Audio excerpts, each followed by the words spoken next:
At dawn, Kyoto breathes like an ancient being just waking from a dream. The air is cool, wrapped in a silver hush that smells of rain and moss. The temple roofs shimmer with dew, and the first bell of the morning drifts across the city, not as a sound, but as a ripple through the soul. Somewhere beyond the garden walls, a woman stands motionless beneath a maple tree, her shadow long and uncertain. Her name is Aiko. She has come here from far away, leaving behind a city that never sleeps, a city that measures worth in noise and movement. For years, she believed she was alive because she was busy, that her footsteps across crowded streets meant progress, that her success meant peace. But the deeper she climbed into her own ambition, the more hollow the summit became. Every applause faded into echo. Every dream achieved dissolved into the next desire, until one morning, while watching the dawn rise between skyscrapers, she felt nothing. No joy, no sorrow, only a strange, unbearable silence inside. And that silence frightened her more than failure ever could. Now, standing within the quiet breath of Kyoto, she realizes the silence had not come to destroy her. It had come to guide her home. The temple before her is Ryo-en-ji, a place where words have long surrendered to stillness. The courtyard holds 15 stones floating upon a sea of white sand, each arranged in perfect imperfection. The monks say that no one can see all 15 stones at once. One will always remain hidden no matter where you stand. As Aiko gazes upon the garden, she feels the truth of it, how life too is built upon what we cannot see.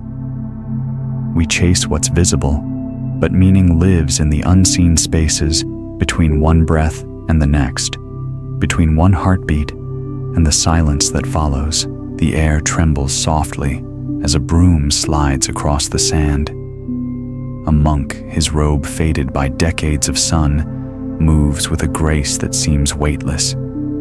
He does not sweep to clean, but to listen. Each stroke of his broom writes and erases the same pattern again and again, as if reminding the earth that beauty lies not in completion, but in return.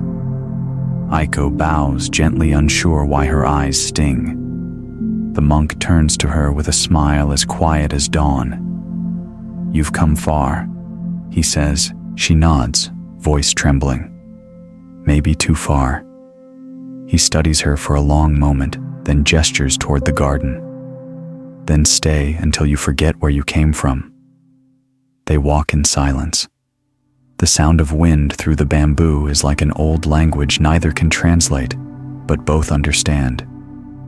He points toward the hidden stone. "You see, one is always missing. So too a part of our understanding is always unseen. But that's what makes it whole." Aiko kneels. For years, she tried to control every outcome to fit her life into the shape of her will. Yet here, in this moment, she understands that the unseen stone is not a flaw, it is mercy. It is what gives her space to keep seeking, to breathe, to be.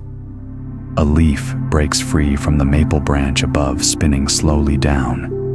It lands upon the sand, interrupting the perfect symmetry of the raked lines. Aiko gasps as if witnessing a sacred mistake, but the monk only smiles, whispering, "Even the leaf has its reason for falling where it does." His voice is gentle, almost blending with the breeze. When you stop asking why, you begin to see how everything already belongs.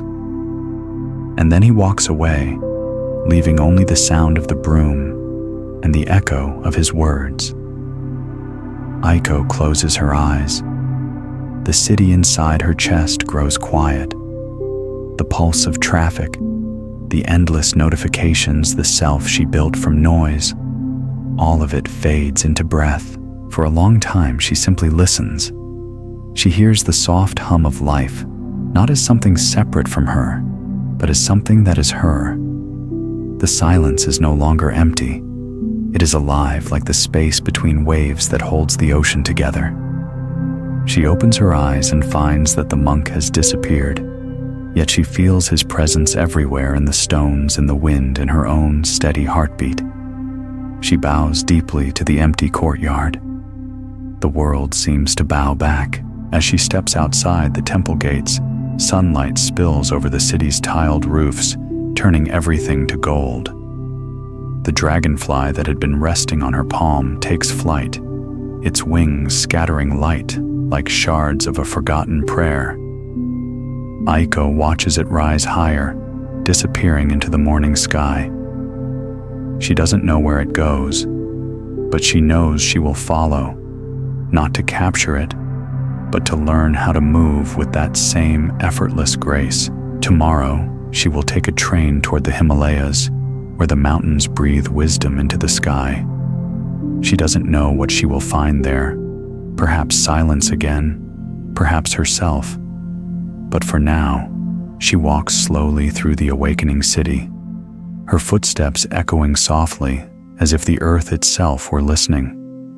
And in that moment, Kyoto seems to whisper back in the quietest of voices. Stillness is not the absence of sound, but the presence of understanding. The train wound its way north through a sleeping land, the tracks cutting across valleys veiled in mist. Outside Aiko's window, the world unfolded in layers of silence, a rice field gleaming under the first light, a lone heron standing motionless beside the water, and far beyond the dark silhouette of mountains rising like the spine of an ancient god. She sat still, her reflection merging with the passing world, watching her own face blur into rivers and clouds. Each mile carried her further from what she once called life, the schedules, the meetings, the endless reaching. She wondered how long it takes for the noise of a city to stop echoing inside the bones. Maybe a lifetime, maybe a breath. The rhythm of the train was steady, like the pulse of a sleeping universe. When she reached the foothills of the Himalayas, the air felt thinner, purer, as if every breath demanded presence.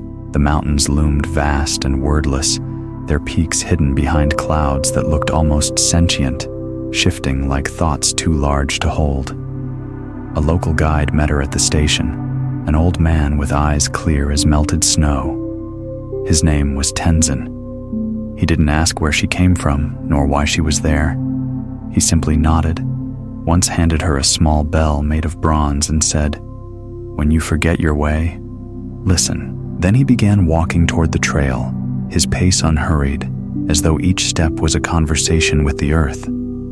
They climbed for hours through forests of cedar and pine. The air smelled of rain and soil, and every gust of wind carried the echo of prayer flags fluttering somewhere unseen. The silence here was not gentle like Kyoto's. It was immense, the kind that strips away illusion, leaving nothing but breath and heartbeat. Aiko struggled against it. With each step, the city's memories surfaced, her office lit by cold blue screens, the late-night coffees, the endless striving to be enough. She had thought coming here would make it all vanish. Instead, the mountains reflected it back, magnified by their stillness. By dusk, they reached a small monastery perched above the valley. It wasn't grand, just a cluster of stone walls wrapped in fading prayer cloths. The sound of spinning prayer wheels greeted them, a whispering rhythm that seemed to chant without words. Tenzin left her with a simple bow. "Tomorrow," he said, "you will climb higher. Tonight you listen." Then he disappeared into the shadows. Aiko entered the temple alone. Inside, the air was heavy with the scent of butter lamps and incense. She sat before a massive statue of the Buddha, not a god, but a presence carved from stillness itself. The eyes of the statue were half closed, as if gazing inward at eternity. For a long time, Aiko did nothing but breathe. The silence pressed around her, not cruelly, but with a strange tenderness, like hands guiding her toward surrender. Then faintly, she heard a sound so soft she thought it was her imagination. The bell Tenzin had given her had begun to hum on its own. It was not ringing in the air, but inside her, a vibration that pulsed with her heartbeat. She realized it was not the bell making the sound. It was her own awareness resonating through it. The mountain was not teaching her to be silent. It was teaching her to listen. Memories rose and fell like clouds: her childhood laughter, her first heartbreak, her triumphs, her failures. She saw them all passing weightless. The bell grew quieter until there was only breath. For the first time, she felt herself not as a story, not as a woman trying to become something, but as a simple rhythm in the vast pulse of existence.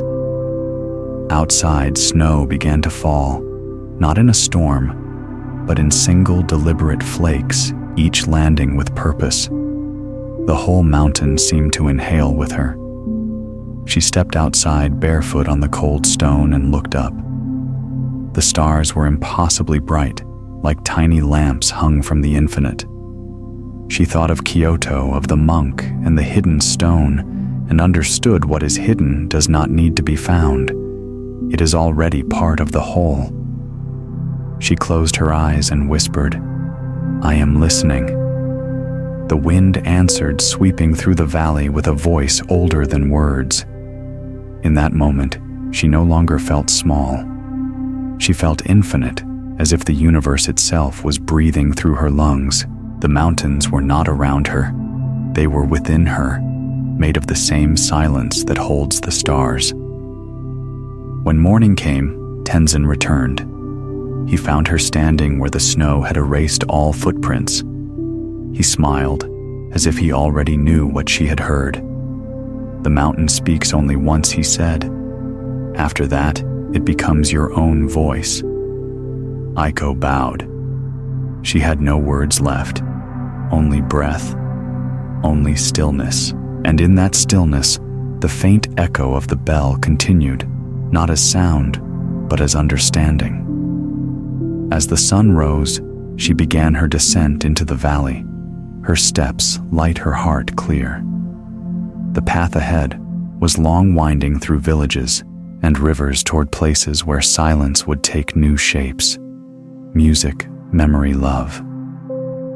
But for now, she carried with her the purest lesson the mountain had given: that peace is not found in escaping the noise, but in hearing the silence that sings within it. Venice rose before her, like a dream, half-remembered, a city floating between sky and sea, where streets became rivers and reflections walked alongside the living.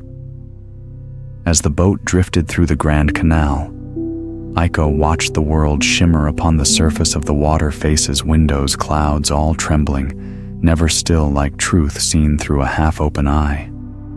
The air smelled faintly of salt and ancient wood.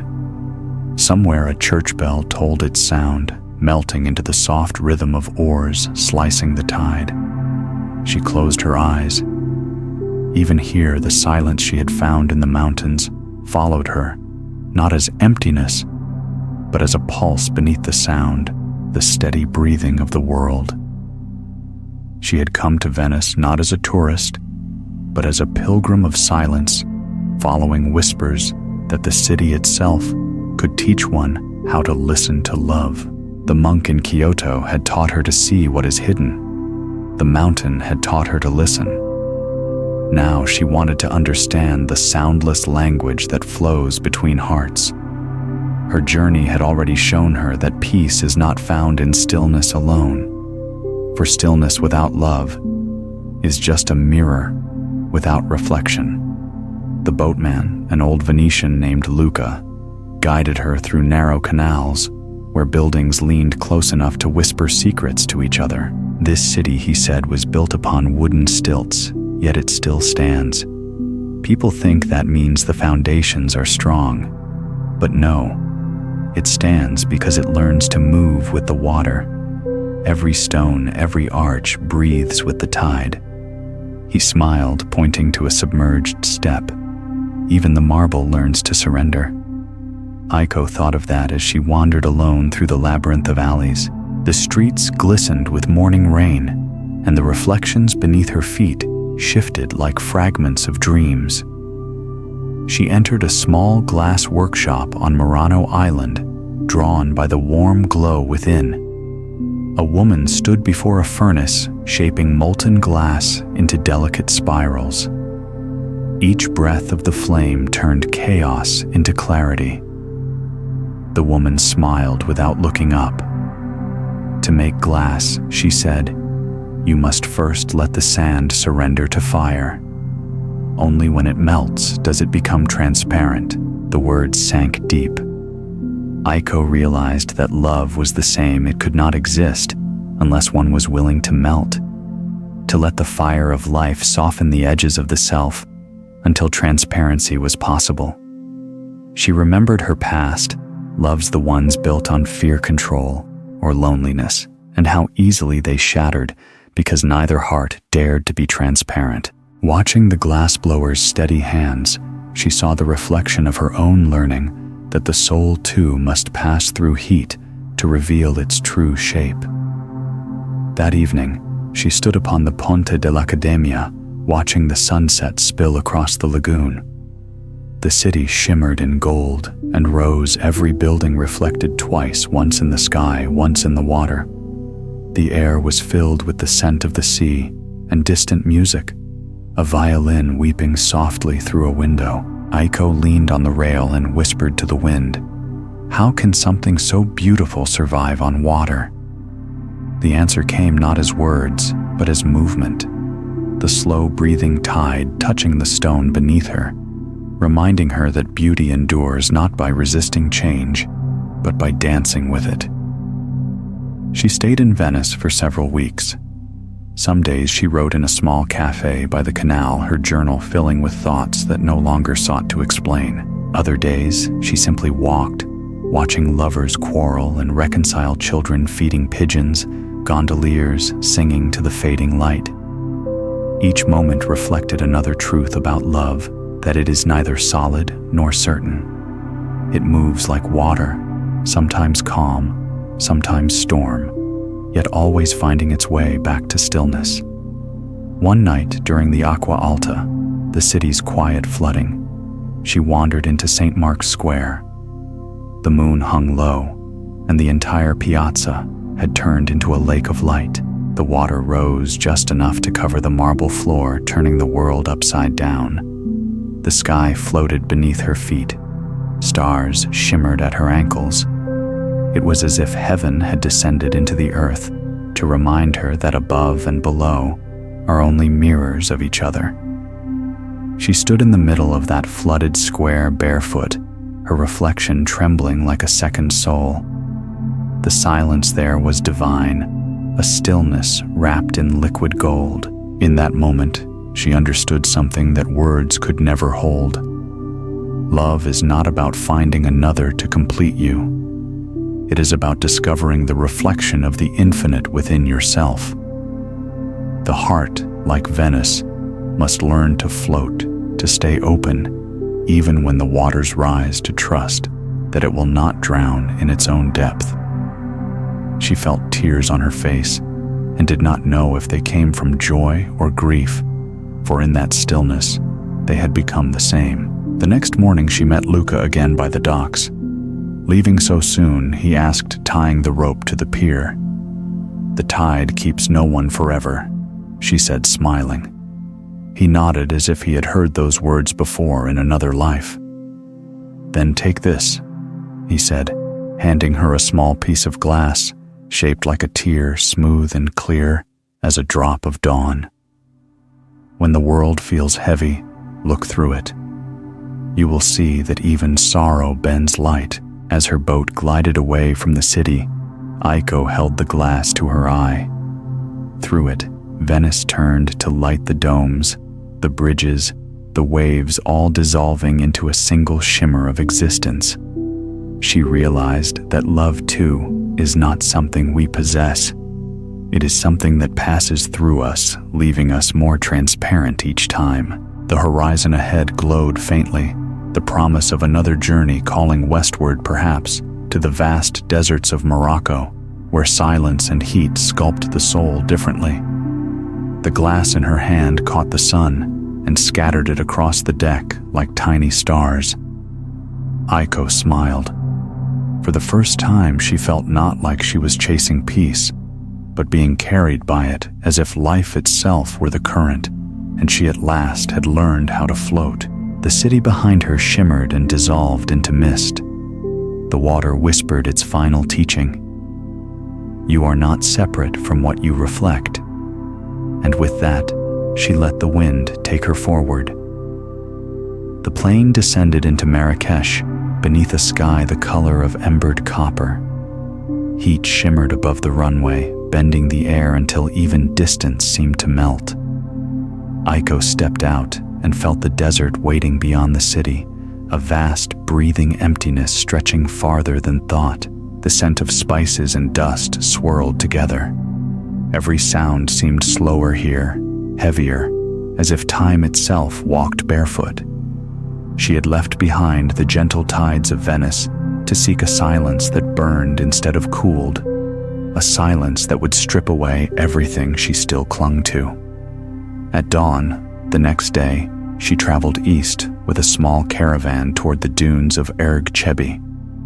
The land unfolded in shades of gold and rust, a living ocean of sand shifting beneath a sky without clouds. Her guide, a young Berber named Idris, moved with an effortless rhythm, reading the wind as if it were scripture. The desert, he said quietly, does not teach by speaking. It erases until you remember what cannot be erased. His words lingered like footprints soon to vanish. For hours they rode without sound, but the soft hiss of sand beneath the camel's feet. The horizon quivered like a mirage of eternity. There were no trees, no water, not even birds, only the slow breathing of the earth itself. Yet within that emptiness, Aiko felt a strange fullness growing. Each grain of sand seemed alive, whispering stories of stars and time. She realized that the desert was not dead. It was simply honest. It showed only what remains when everything else has gone.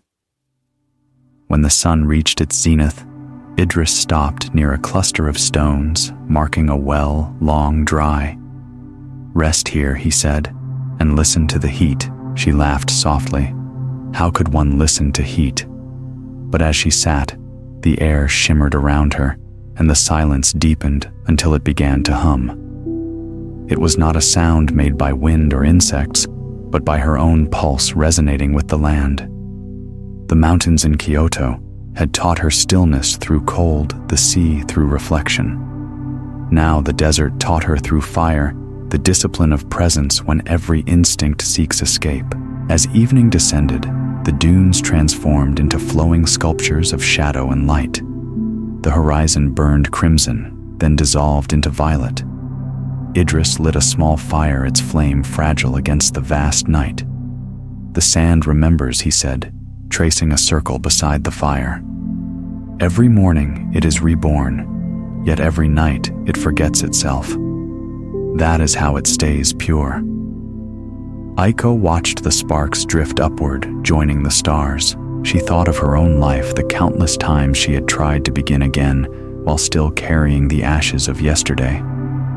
The desert offered another way to let the wind carry it all away. Later, when Idris fell asleep, she walked alone up a nearby dune. The moon rose pale and immense, painting the desert in silver. From that height, the world looked endless, an ocean of silence frozen mid-wave. She sank to her knees, her hands buried in the cool sand. Each grain slipped through her fingers like seconds. She whispered to the night, "How many moments have I held too tightly, only to watch them slip away?" The wind answered by reshaping the dune beneath her, erasing her footprints as quickly as they appeared. She smiled. That too was an answer. As she lay back, the stars mirrored the dunes below, two infinities facing each other. She felt small, yet not insignificant, Like a single note inside a cosmic song, the desert seemed to breathe with her. The wind exhaled when she did, and for the first time she sensed what true surrender meant, not giving up, but giving in to the rhythm already moving through everything. She closed her eyes, letting the sand cradle her as though the earth itself were keeping her safe. At dawn, she awoke to a world remade. The dunes had shifted completely. The path they'd taken was gone. Idris stood nearby, smiling. "The desert never repeats itself," he said. "If you try to follow old tracks, you will only lose your way." His words struck her deeply. How much of her life had been spent tracing what once worked, fearing the unknown? She realized that to live fully is to let yesterday's map disappear. They resumed their journey toward a nomad village hidden near a dry riverbed. Along the way, they found a lone acacia tree, its branches twisted but alive. Beneath it sat an old woman, weaving patterns into a mat of palm leaves. Aiko knelt beside her, fascinated by the rhythm of her hands. Every thread, the woman said without looking up, must pass through emptiness before it becomes part of the whole. When Aiko asked what she meant, the woman smiled. "You cannot weave the sky, child, unless you leave space for the wind." That evening, before she left the village, the woman gave her the unfinished mat. "Continue the pattern when you understand it," she said. The gift felt lighter than air, yet heavier than truth. That night, as the caravan rested, Aiko climbed another dune alone. She spread the mat on the sand and watched the stars settle above it, each gap between threads mirroring the constellations. She began to weave slowly, silently. Each motion felt like breath in, out, presence release. She realized that life was the same act repeated infinitely, appearing, disappearing, connecting through the spaces we do not fill. The desert's lesson was not about survival or endurance, but about transformation, the art of becoming the wind that shapes, rather than the dune that waits to be shaped.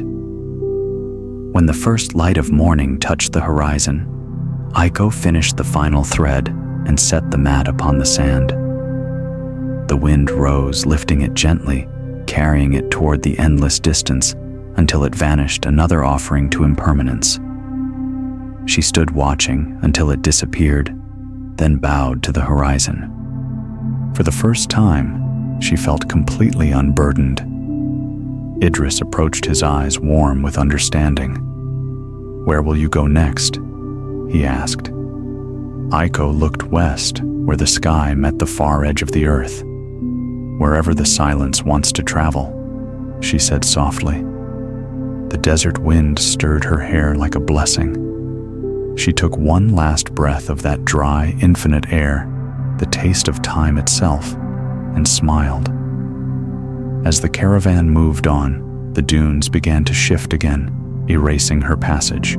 The desert returned to its perfect forgetting, and Aiko to her perfect remembering that nothing truly leaves when it has been loved by awareness.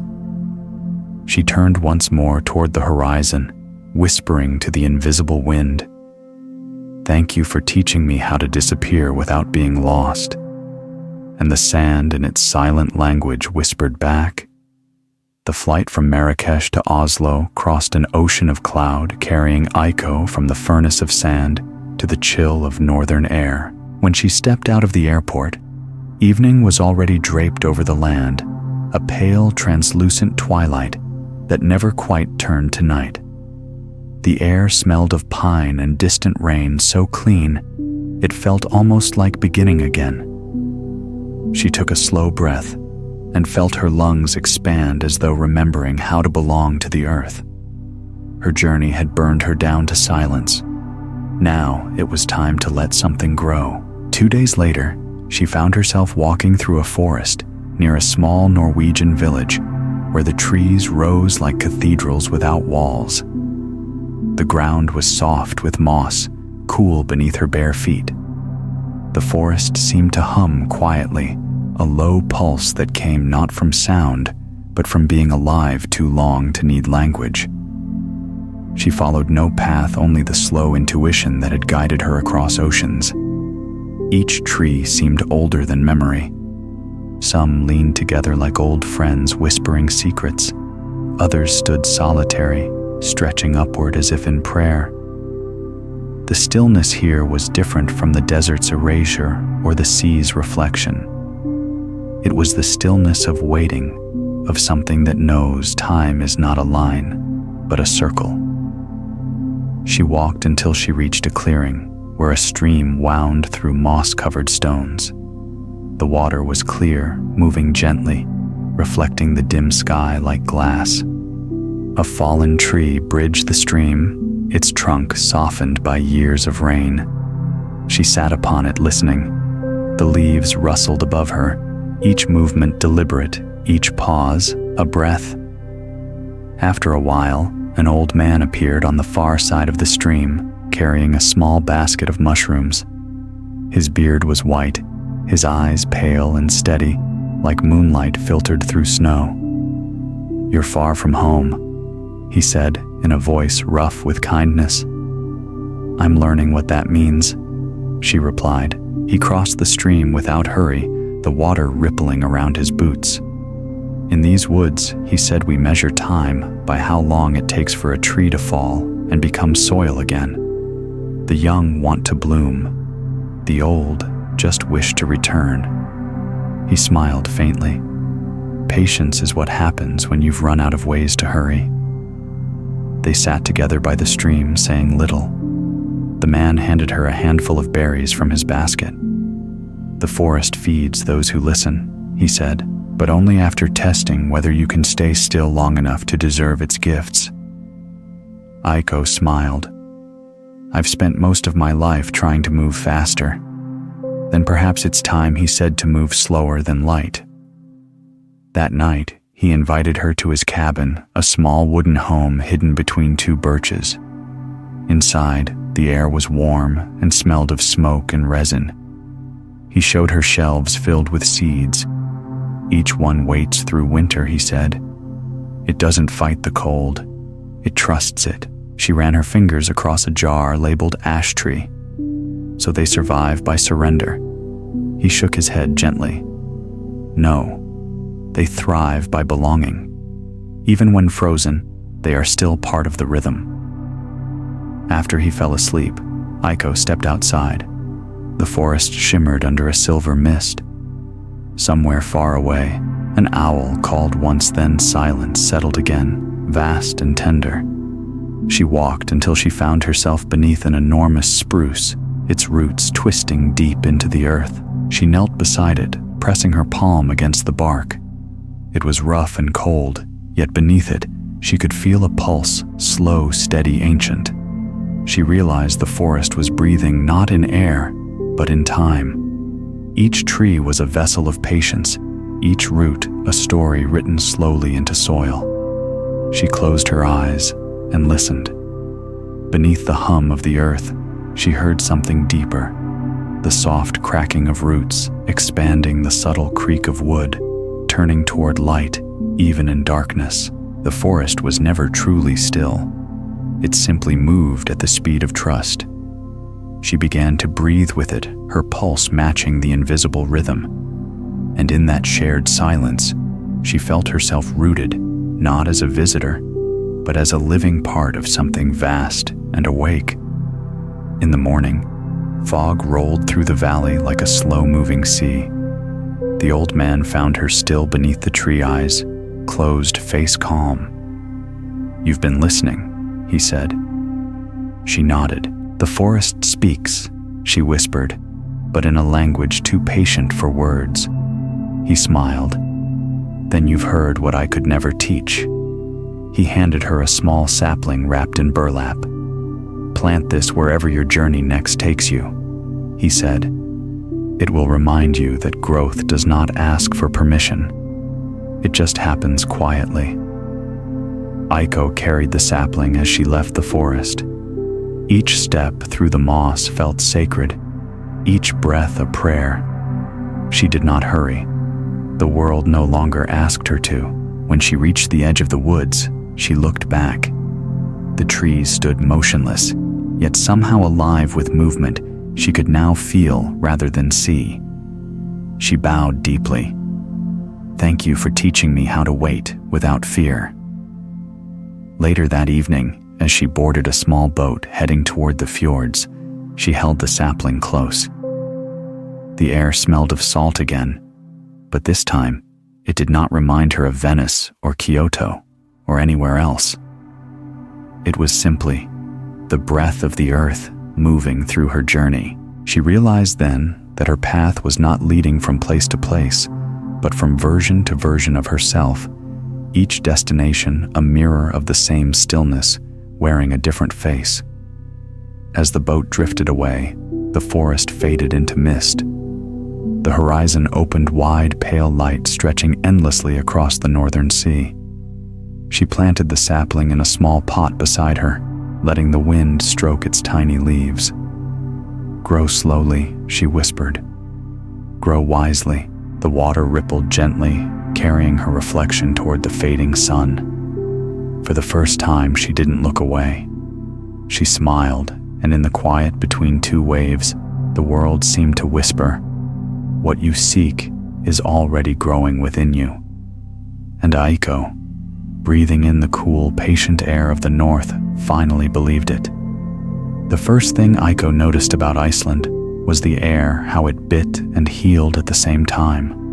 Cold enough to sting, clean enough to taste. When her plane descended through a curtain of pale light, she saw a land that looked half-born, as if creation itself had paused to breathe. Volcanoes slept beneath blankets of snow. Rivers of ice flowed beside rivers of molten rock. The earth here was never still yet, its unrest felt holy. It was a country that reminded the universe how to keep becoming. She rented a small jeep and drove east across the black plains of lava. The road glimmered like obsidian under a gray sky. Steam rose from fissures in the ground, twisting upward in slow spirals, as if the planet were exhaling the dreams it could not hold. Each plume carried the scent of minerals and time. Aiko rolled down the window and let the wind fill the car, a wind older than memory, fierce but honest.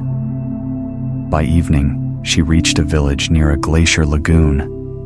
Icebergs drifted there, blue and silent, their surfaces etched with centuries. She stayed in a cabin built of basalt and driftwood. The owner, a quiet woman named Runa, welcomed her with a bowl of soup and a single candle burning on the table. "We live between fire and frost," Runa said softly. "It teaches us balance or humility." Her eyes caught the flame's reflection. They looked like small suns trapped inside winter. The next morning, Aiko followed Runa up a path that wound toward a volcano whose name she could not pronounce. The ground trembled faintly beneath their boots. "It's alive," Runa said. "Not dangerous today, only breathing." The phrase reminded Aiko of the mountain monk in the Himalayas, but this time the breath came from the core of the earth itself. Steam hissed through cracks. The air shimmered with invisible heat. Around them, the landscape was a palette of opposites, snow lying peacefully beside rivers of warm mud, shards of ice glittering near smoking vents. It was as though creation had refused to choose between elements. They reached a field where dark rock met frozen waterfall. Runa stopped and knelt, placing her palm on the ground. "This place is called Mo Dear Mother. She reminds us that destruction and birth are one gesture." Aiko mirrored her, touching the warm stone with her bare hand. Beneath it, she felt a pulse, not metaphorical, but real. The planet's heartbeat thudded through her bones. For a moment, she felt dizzy, as if her body were dissolving into the vibration. That night, a storm rolled in. Wind rattled the cabin's walls. Snow whipped across the windows. Aiko sat by the fire watching the flames bend and twist. They reminded her of dancers who never tired, always bowing to their own vanishing. She thought of her life's many contradictions, ambition and surrender, love and solitude, seeking and rest. Each seemed to war with the other, yet here in this land of fire and ice, opposites did not fight. They created each other. Unable to sleep, she stepped outside. The storm had passed. The sky unfurled into darkness, scattered with stars. Then slowly, a ribbon of green light began to move across it, the aurora trembling like a veil lifted by invisible hands. It shimmered, bent, changed color emerald to violet to white, then folded back into itself. Aiko stood barefoot in the snow, her breath turning to mist. The cold gnawed at her skin, but inside she felt warmth rising from somewhere deep, a quiet fire that matched the one beneath the mountains. For the first time she understood that stillness was not the absence of movement, but harmony among contradictions, the calm center inside perpetual change. When dawn came, the world looked newborn again. Steam drifted across the frozen plain like incense after prayer. Runa met her outside with 2 cups of coffee. "Did you see her dance?" she asked, meaning the northern lights. Aiko nodded. It felt like the sky remembering how to breathe. Runa smiled. "That's all we are breathing, sky." Later that day, they hiked to a cave carved by a vanished river. Inside, the walls glowed faintly blue, sculpted by centuries of slow melting.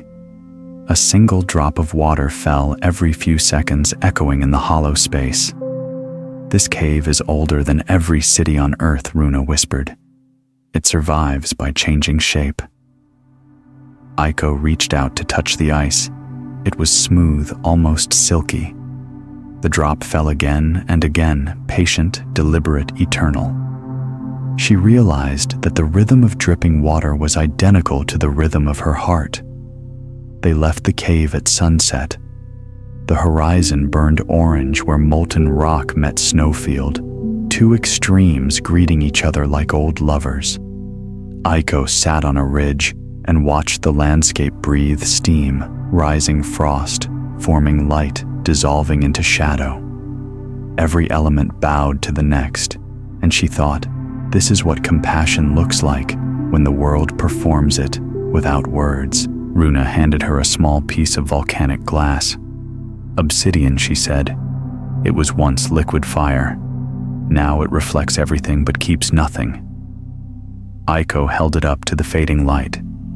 The glass caught the last flame of the sun and turned it into a dark mirror. In it, she saw her own face, no longer divided by seeking. The pilgrim, the wanderer, the woman who chased silence, all of them looked back as one. That night, before leaving, she walked alone to the edge of the lagoon. Icebergs drifted quietly under the aurora's pale glow. She placed the obsidian on the frozen surface and watched it slide away, slowly swallowed by distance. For everything that burns, she whispered, something also cools. For everything that ends, something begins. The wind rose again, carrying with it a strange warmth from the volcano's breath. It wrapped around her like a promise. She smiled, realizing that every lesson she had gathered from stone, from water, from sand, from wood, was not separate. Each had been a single voice in the same conversation existence, teaching itself balance. As she turned back toward the cabin, the aurora flared once more, flooding the night with silent fire. The light touched her face, then faded into darkness. In that brief brilliance, she understood stillness is not found by choosing one side of life, but by standing at the meeting point of all opposites and letting them coexist without fear. When morning came, she packed her small bag. Runa hugged her quietly. "Where will you go now?" she asked. "Somewhere the earth touches the sky," Aiko said. "Maybe Nepal again, maybe somewhere new." Runa laughed. Everywhere is new once you've learned to see. Aiko stepped outside into the thin light. The snow crunched under her boots. Steam drifted over the horizon. Behind her, the volcano exhaled a ribbon of smoke that spiraled upward and disappeared into the clouds. She bowed to it, to fire, to ice, to the endless conversation between them, then walked toward the waiting road. The world felt vast, but no longer foreign. Each breath she took carried both flame and frost, and between them peace. The air in Nepal felt weightless, as though the world itself had thinned to breath. From the moment Aiko stepped from the small mountain plain at Lukla, the horizon seemed to tilt upward into infinity. Peaks pierced the sky like spears of pale gold. Prayer flags trembled along the ridges, their colors faded by years of weather. The wind carried fragments of chanting from some far-off monastery, drifting between cliffs like forgotten prayers searching for their owners. She closed her eyes and listened. Every gust seemed to say the same thing in 1,000 dialects. Be here. She began her trek along a narrow path carved into stone. Below her, the valley glowed with terraces of barley. Above, clouds sailed slowly, casting moving shadows over the slopes. The bells on the yaks ahead clanged softly, a rhythm older than memory. Each note disappeared as soon as it was born, leaving silence even more vivid. It was music that existed only by vanishing. Her guide, a young Sherpa named Karma, walked with the calm of someone who had long ago stopped arguing with altitude. The wind here is a teacher, he said. It speaks through everything, the prayer wheels, the cliffs, even our breathing. But you must let it pass through you. If you try to hold it, you'll suffocate. They stopped at a small tea house clinging to the side of a cliff. The owner poured butter tea, its warmth thick and strange on her tongue. Outside, a string of bells swayed from the eaves. Aiko listened again. The wind moved through them, not to make noise, but to empty it. She realized that sound here was not separate from silence. It was simply silence wearing motion for a moment. As they climbed higher, the air thinned until each breath felt like a decision. She watched her exhalations drift away in small clouds, like visible thoughts she no longer needed. The path narrowed into switchbacks, dusted with frost. At one turn, they met a line of monks descending from the monastery above. Their robes flashed crimson against the gray rock. One monk, the oldest, paused before her and pressed something into her hand, a small wooden flute. When you can hear the note that isn't played, he said, you will understand. Then he continued down the trail, disappearing into the fog. That night, they reached Tengboche, where the monastery sat like a jewel between mountains. Drums echoed through the thin air, low, deliberate, vast. Inside, rows of monks chanted in tones so deep they seemed to rise from the earth rather than human throats. The hall smelled of juniper and candle smoke. Aiko sat near the back, letting the sound wash through her. At first, she tried to follow the rhythm, but then the rhythm followed her, her pulse aligning with the chanting, her breath becoming part of its tide. The longer she listened, the less she existed as a listener. There was only vibration rising and falling, a tide made of sound and emptiness. When the chanting ceased, the silence that remained was enormous, not absence, but presence, vast and aware. Aiko felt tears run down her face. She didn't know why. Perhaps because the silence sounded like home. The next morning, she climbed above the monastery to where the wind moved unhindered across the ridges. She took out the small flute and placed it to her lips. The first note cracked. The second vanished in the wind. Then she stopped trying to control it. Instead, she let the air move through her not as musician, but as instrument. The wind filled the flute by itself, weaving sound and silence together.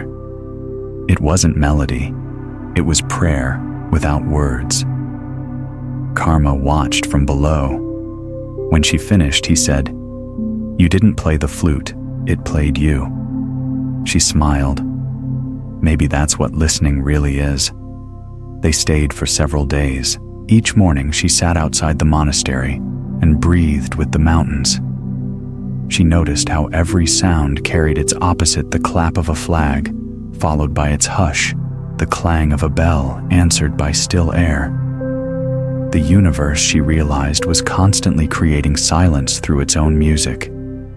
One evening, as the sun fell behind Amadablam, Karma told her of an old belief that every mountain has a soul sleeping within it, and that the wind is its dreaming breath. When the peaks glow at sunset, he said, that's the mountain remembering itself. They sat until the light faded and the cold crept in. Aiko could almost hear the mountain dreaming, slow, deep, endless. Later, lying in her small room, she thought of her life in New York, of the city's restless heartbeat. For years, she had mistaken noise for proof of living. Now she understood that sound was only one half of the story. The pause that followed was equally alive. The flute beside her whispered with each gust of wind slipping through the window. She smiled in the dark. The note that wasn't played was still playing. Before dawn, she woke and climbed again, this time alone. The world was blue and still. A river of cloud flowed through the valley below, soft as breath. She raised the flute once more, but instead of blowing, she held it out. The wind moved through it on its own, releasing a single pure tone that lingered, then dissolved. In that instant, the boundaries between air instrument and self disappeared. She was the wind, the note, and the silence after. As the first sunlight struck the snowy peaks, she whispered to the mountains, "Thank you for teaching me to hear what cannot be spoken." The wind answered with a sigh that sounded like laughter. When she returned to the monastery, she gave the flute to Karma. "It belongs to the air now," she said. He bowed. "And what will you take with you?" She touched her chest. "Only what can't be carried." That afternoon, she began her descent. The bells of the monastery faded behind her, replaced by the low murmur of the river below. She walked slowly each step, a small act of gratitude. The path curved downward through the valley, where the wind softened into warmth. Somewhere ahead, she knew another land was waiting. Perhaps a place of voices, a city again, where she would learn to keep the silence alive amid the noise. At the last turn, she looked back. The peaks shone white against an infinite blue, their breath moving through the sky. She realized that silence was no longer a destination, but a companion always present, always humming beneath whatever song the world chose to sing. She smiled and whispered a final prayer into the wind. May every sound remember its silence, and every silence remember its song. London greeted her with weather that couldn't decide what it was. The sky was a sheet of moving gray, the kind of gray that drank color from everything it touched. Rain fell in delicate slanted threads, soft enough to feel like memory. It gathered on the window of the taxi in trembling lines, turning streetlights into long streaks of molten amber. For the first time in months, Aiko was surrounded by people, again, voices tumbling from every direction, footsteps echoing off stone, 1,000 small stories crossing each other like raindrops merging on glass. She wondered whether silence could survive here, or if the city would dissolve it the way acid eats stone. Her flat overlooked the Thames. Each night, she stood by the window and watched the river slide past, dark, heavy, indifferent. The bridges shimmered with traffic ribbons of red and white threading through fog. Somewhere sirens wailed and faded, their echoes blending into the low hum of trains. Yet beneath all of it, she began to sense a rhythm slow and subterranean, like the hidden heartbeat of the city itself. The noise was not chaos, it was pulse. And pulse, she realized, was only silence moving quickly. In the mornings, she walked to a cafe near St. Paul's, its windows fogged from the warmth inside. She liked to sit where she could watch people without being seen, the barista's laughter, the hiss of milk steaming the scrape of spoons against porcelain, all tiny instruments in the orchestra of ordinary life. Sometimes she closed her eyes and listened until every sound separated like threads in a tapestry. A door creaking open, the rustle of newspapers, the whisper of rain returning. It was no different from the chanting in the monastery. Only the instruments had changed. One afternoon, while crossing Millennium Bridge, she saw her reflection ripple in the river below, one face divided by waves of light. A gust of wind tore through the city, scattering umbrellas, sending newspapers tumbling like startled birds. She stopped in the middle of the bridge, letting the wind whip her coat around her, and laughed. The sound surprised her. It had been months since laughter had come easily. The river answered with its own rough music. People hurried past, but for her time had slowed again, like the pause between lightning and thunder. Later that week, she met an old photographer named Thomas in a small gallery near Camden. His exhibit was called Silence in Motion, blurred portraits of commuters' faces, half erased by rain on the lens.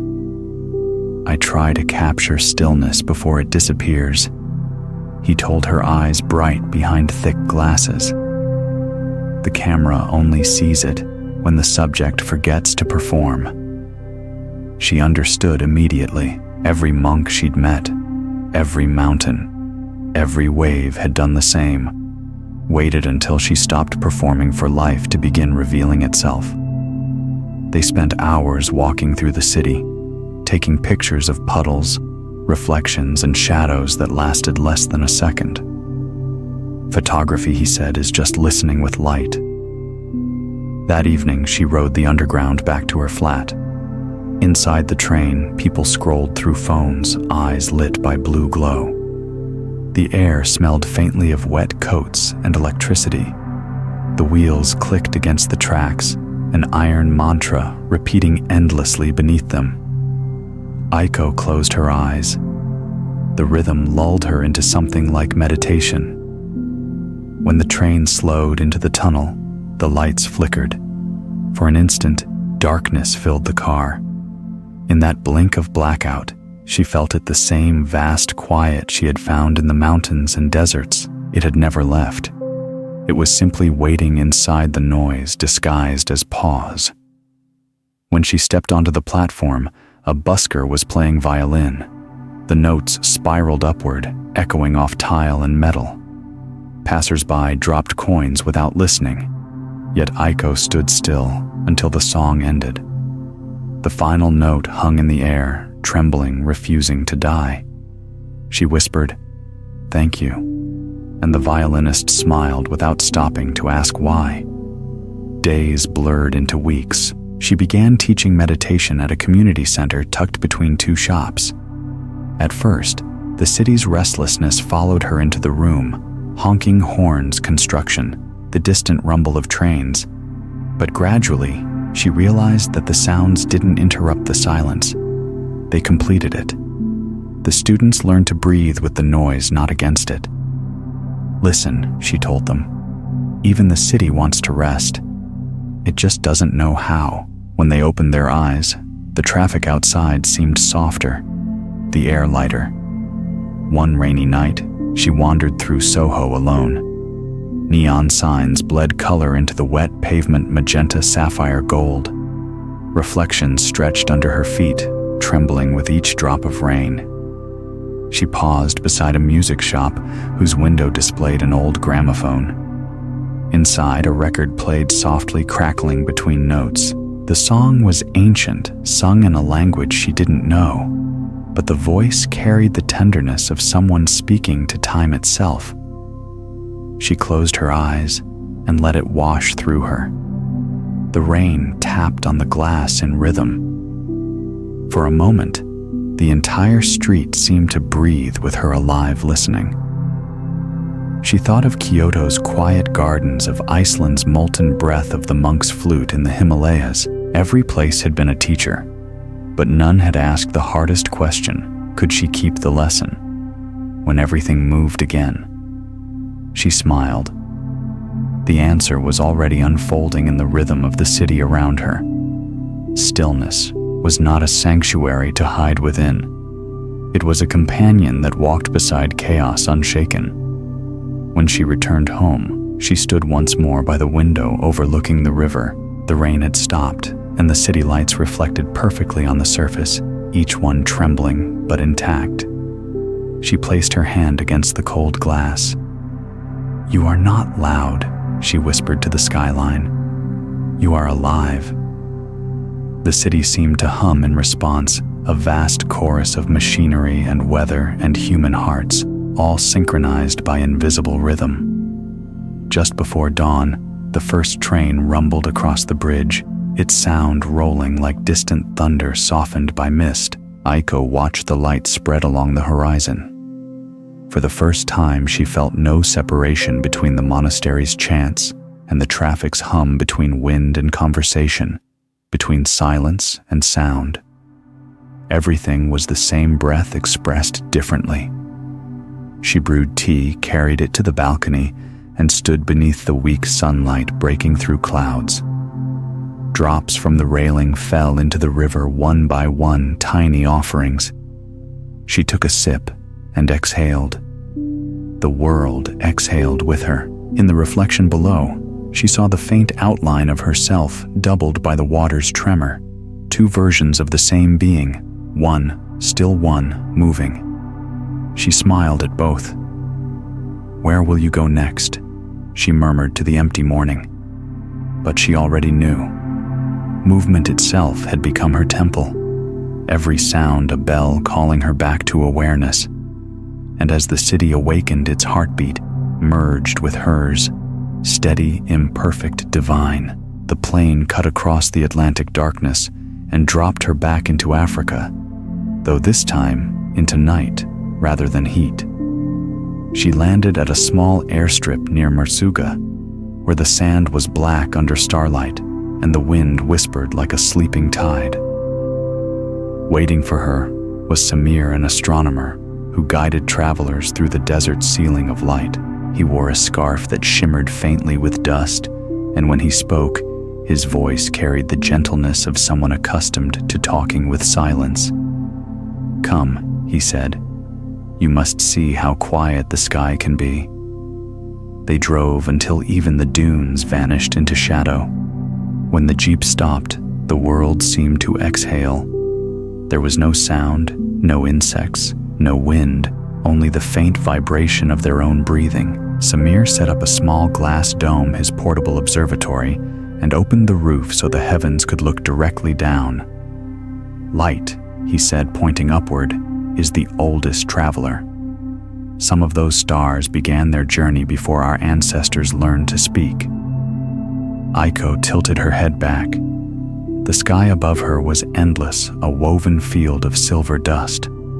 The Milky Way stretched from horizon to horizon, like a river frozen mid-flow. She felt herself shrinking and expanding at the same time.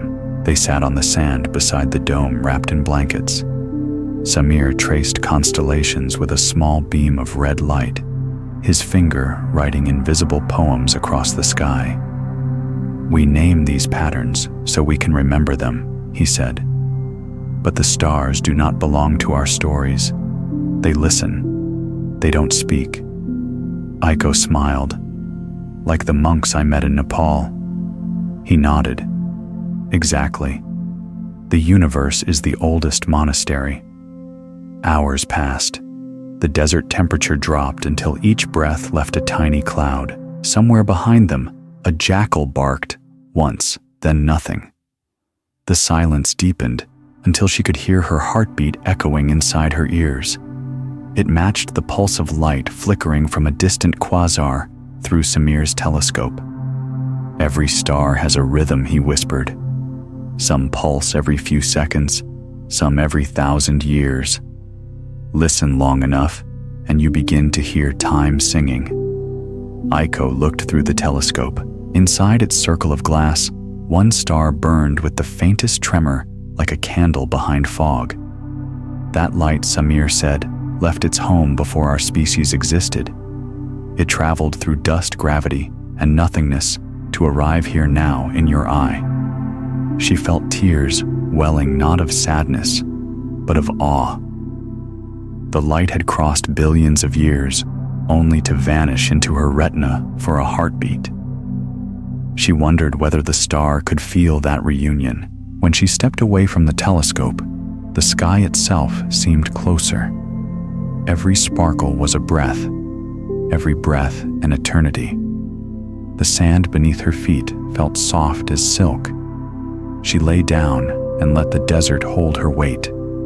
The stars above mirrored the grains below, two infinities, reflecting each other, one vast, one microscopic. Between them, she floated the hinge between cosmos and dust. Samir returned to the jeep and brought out an old radio receiver. Sometimes, he said, we can hear the echo of the universe's birth, the first vibration. He tuned the static until a faint hum filled the night. It wasn't quite sound, more like the ghost of sound. "This is cosmic background radiation," he explained. "Silence with memory." Aiko closed her eyes and listened.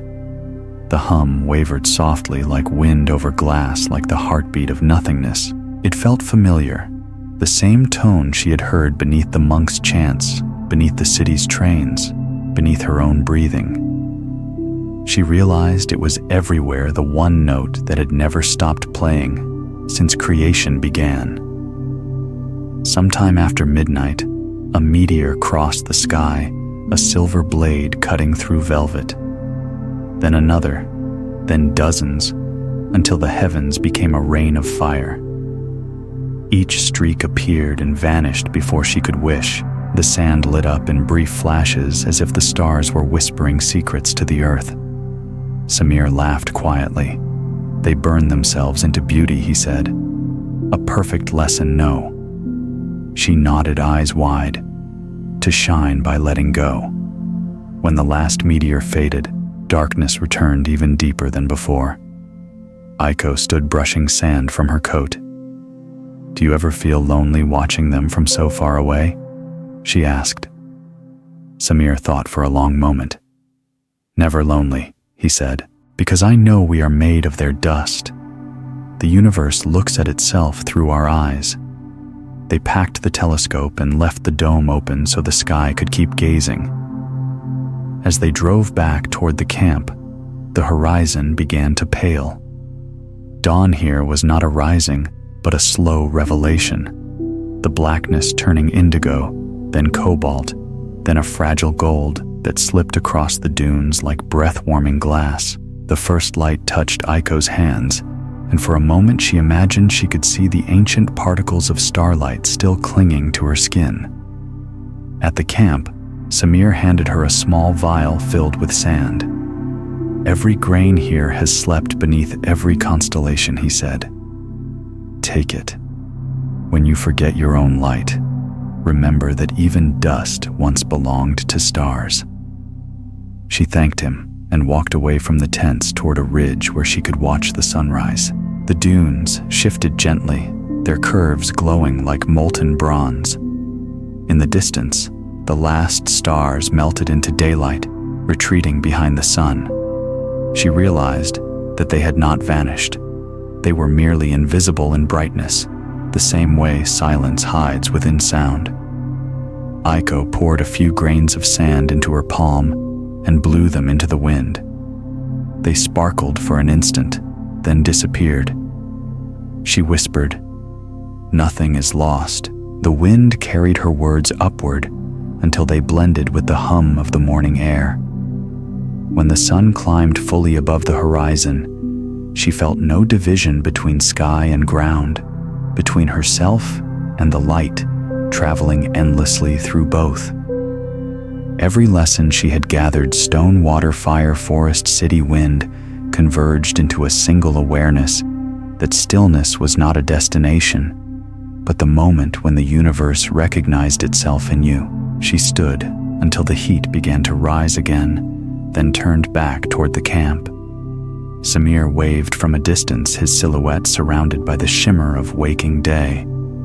She smiled and whispered a final blessing to the fading stars. "Thank you for teaching me how silence moves even across eternity." And in that instant, though the desert was empty, she felt the sky answering its reply, a vibration too subtle for sound, too vast for words, just the quiet pulse of creation, continuing its endless luminous breath. The world narrowed to white and wind. From the window of the small research vessel, Aiko watched the Arctic unfurl endless fields of broken ice water, black as ink, sky pale as unspoken thought. The cold here was not merely temperature, it was presence. It pressed against the skin, entered the lungs, filled every silence until silence became a form of light. She pulled her coat tight and stepped onto the deck. The air bit her face, sharp and honest.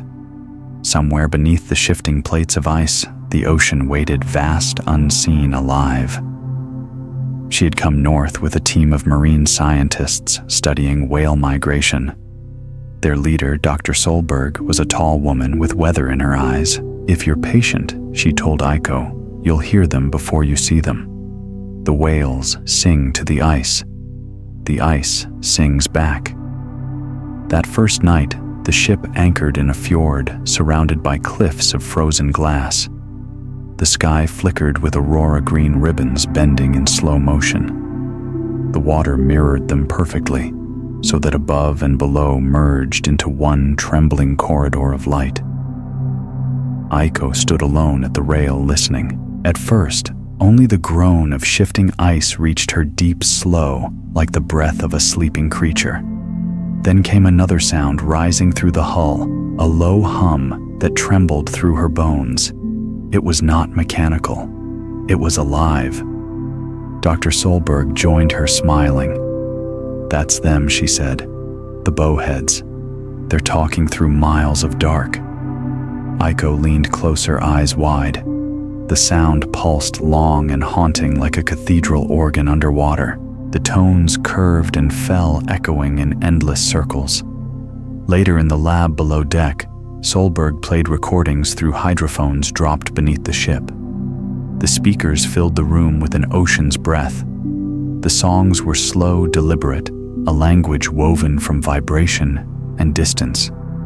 Every call, Solberg explained, travels for hundreds of kilometers. It's how they stay together. Each one holds the memory of the others. Aiko closed her eyes. The sound wasn't merely heard, it entered her.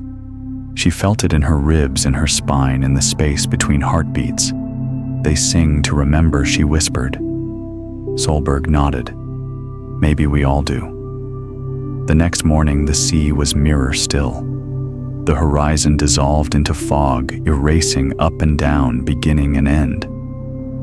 Aiko stepped onto the ice with a small crew. Beneath their boots, the frozen surface moaned softly, flexing like glass under pressure. She knelt and placed her hand against it.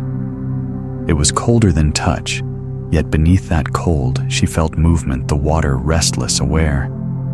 For a moment, she imagined the entire ocean breathing below her, each inhale forming cracks that ran like veins through the ice. When the first whale surfaced, the sound was thunder wrapped in grace. A column of mist burst upward, then fell as glittering frost. The whale's dark back curved above the surface, massive and silent, except for the rhythmic exhale. Aiko stood, frozen tears on her cheeks, before she knew she was crying. The creature lingered for a heartbeat, then slipped beneath again, leaving only ripples. "They travel thousands of miles," Solberg said softly, "and always find their way home."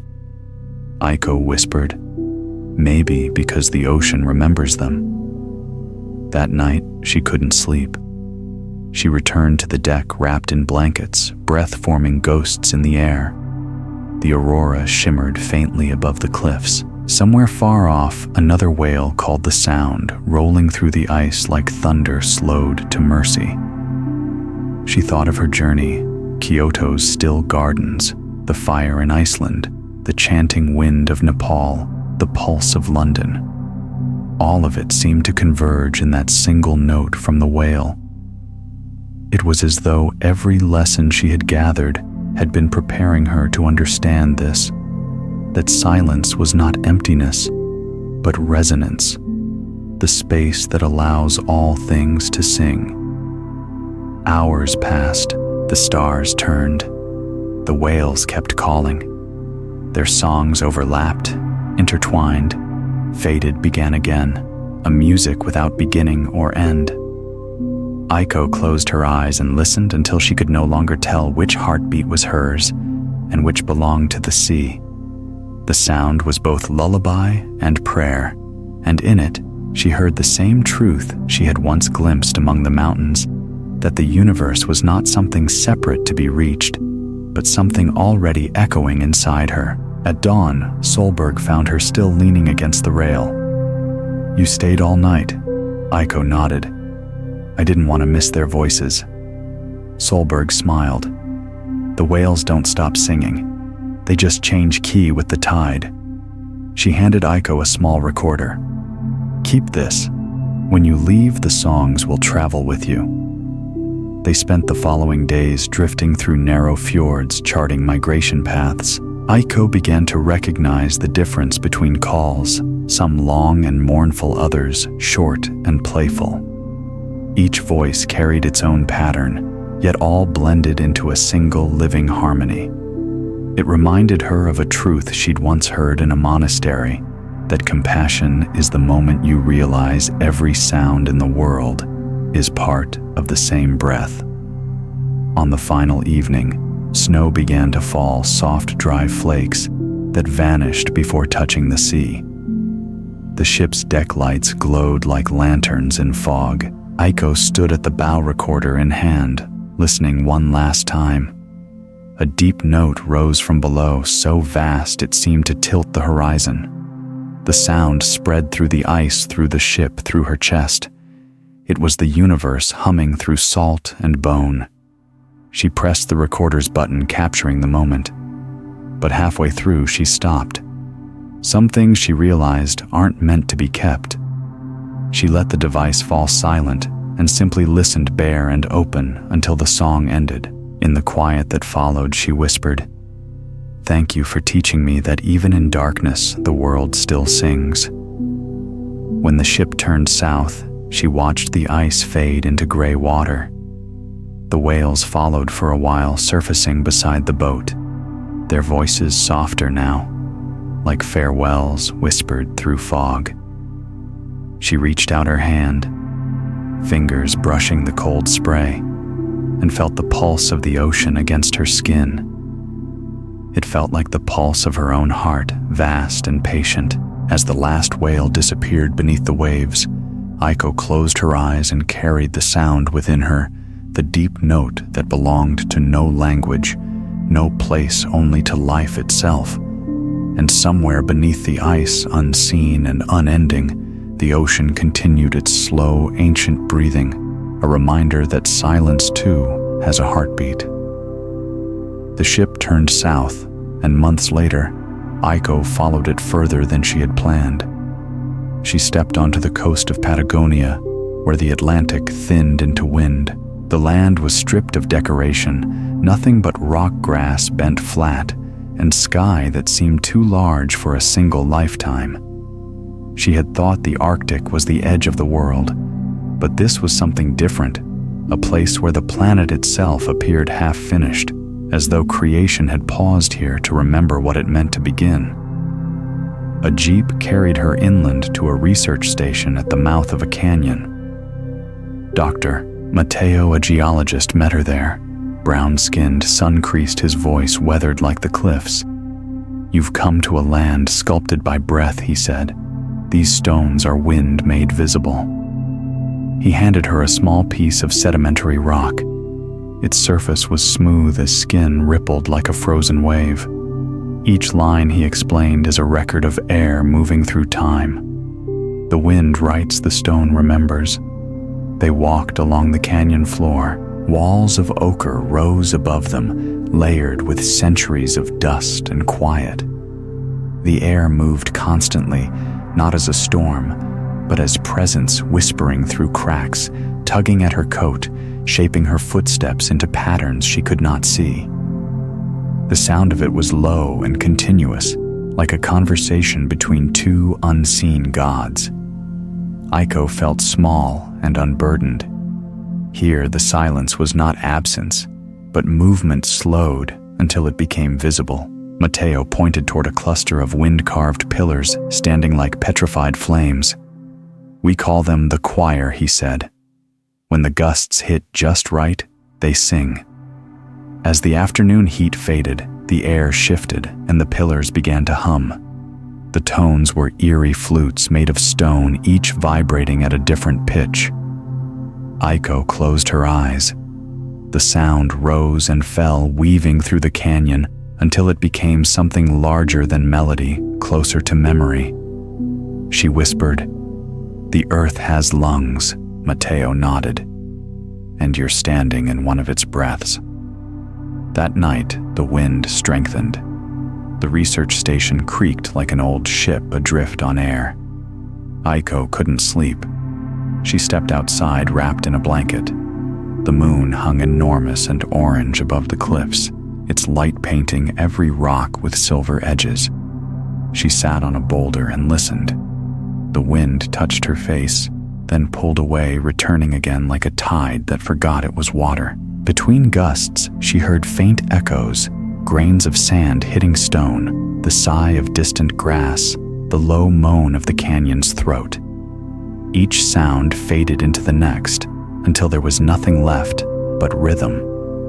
And within that rhythm, she began to sense a pattern, not random, but alive, like breathing stretched across centuries. In the morning, she helped Matteo collect samples from the upper ridge. The climb was steep, the rocks brittle beneath their boots. When they reached the top, the world opened into miles of desert plateau. Wind turbines spun lazily in the distance, their blades glinting like enormous petals. "Even our machines imitate the air," Matteo said. "We borrow its patience." He crouched, brushing dust from a fossil embedded in stone, an ancient fern delicate as lace. "This lived here when this place was a swamp," he said. "Wind and time turned it to rock. Everything becomes the thing that shapes it." Aiko traced the fossil with her finger. She thought of herself the way each journey had carved her, not with force, but with repetition. Every encounter, every silence, each loss had pressed its own pattern. She whispered, "Maybe we're all sand learning to remember the wind." They rested at the ridge until sunset. The sky bled into gold and crimson. Shadows stretched long like slow music. Aiko felt the wind shift again. It moved around her, through her hair, across her skin, as if reading her thoughts. She closed her eyes and let it pass completely. For a heartbeat, she ceased to be a figure on a cliff. She was texture, motion, air. When she opened her eyes, the horizon shimmered with dust. The entire landscape seemed to breathe. That night, she sat with Matteo by the fire. Sparks rose into the dark, disappearing into constellations. "What do you hear when you listen?" he asked. She thought for a moment. "Patience," she said. "The sound of something willing to wait 1,000 years to speak." He smiled. "That's the voice of the land. It has no hurry, because it knows it will outlive us all." Before dawn, she walked alone back to the choir. The air was still, the pillars silent. She pressed her palm against one of them, its surface cool and rough. "Teach me your patience," she whispered. A small breeze rose, threading through the stone. The pillar answered with a faint tone so soft she might have imagined it. She stayed until sunrise, when light spilled over the canyon and turned the rock into gold. The wind returned, then filling every crevice with movement, carrying the first warmth of day. As she descended, she realized she could no longer tell where sound ended and silence began. The two had merged like the way wind and stone shape each other until both become form. Mateo met her halfway down the trail. "Leaving already?" he asked. She nodded. "The wind has already said what it needed to." He handed her the small fossil of the fern. "Then take this," he said, "so you'll remember that even stillness keeps growing." When she boarded the bus that would carry her south toward the coast, the sky had turned a deep blue that almost looked like ocean. Through the window, she watched the cliffs fade behind her, their outlines slowly dissolving into haze. The sound of the wind followed a whisper against the glass, softer with each mile. She smiled. The desert of air had given her another kind of silence, not the stillness of stopping, but the stillness of continuation. Outside, a gust lifted a curtain of dust into the sun. For an instant, it shimmered like gold leaf, then vanished.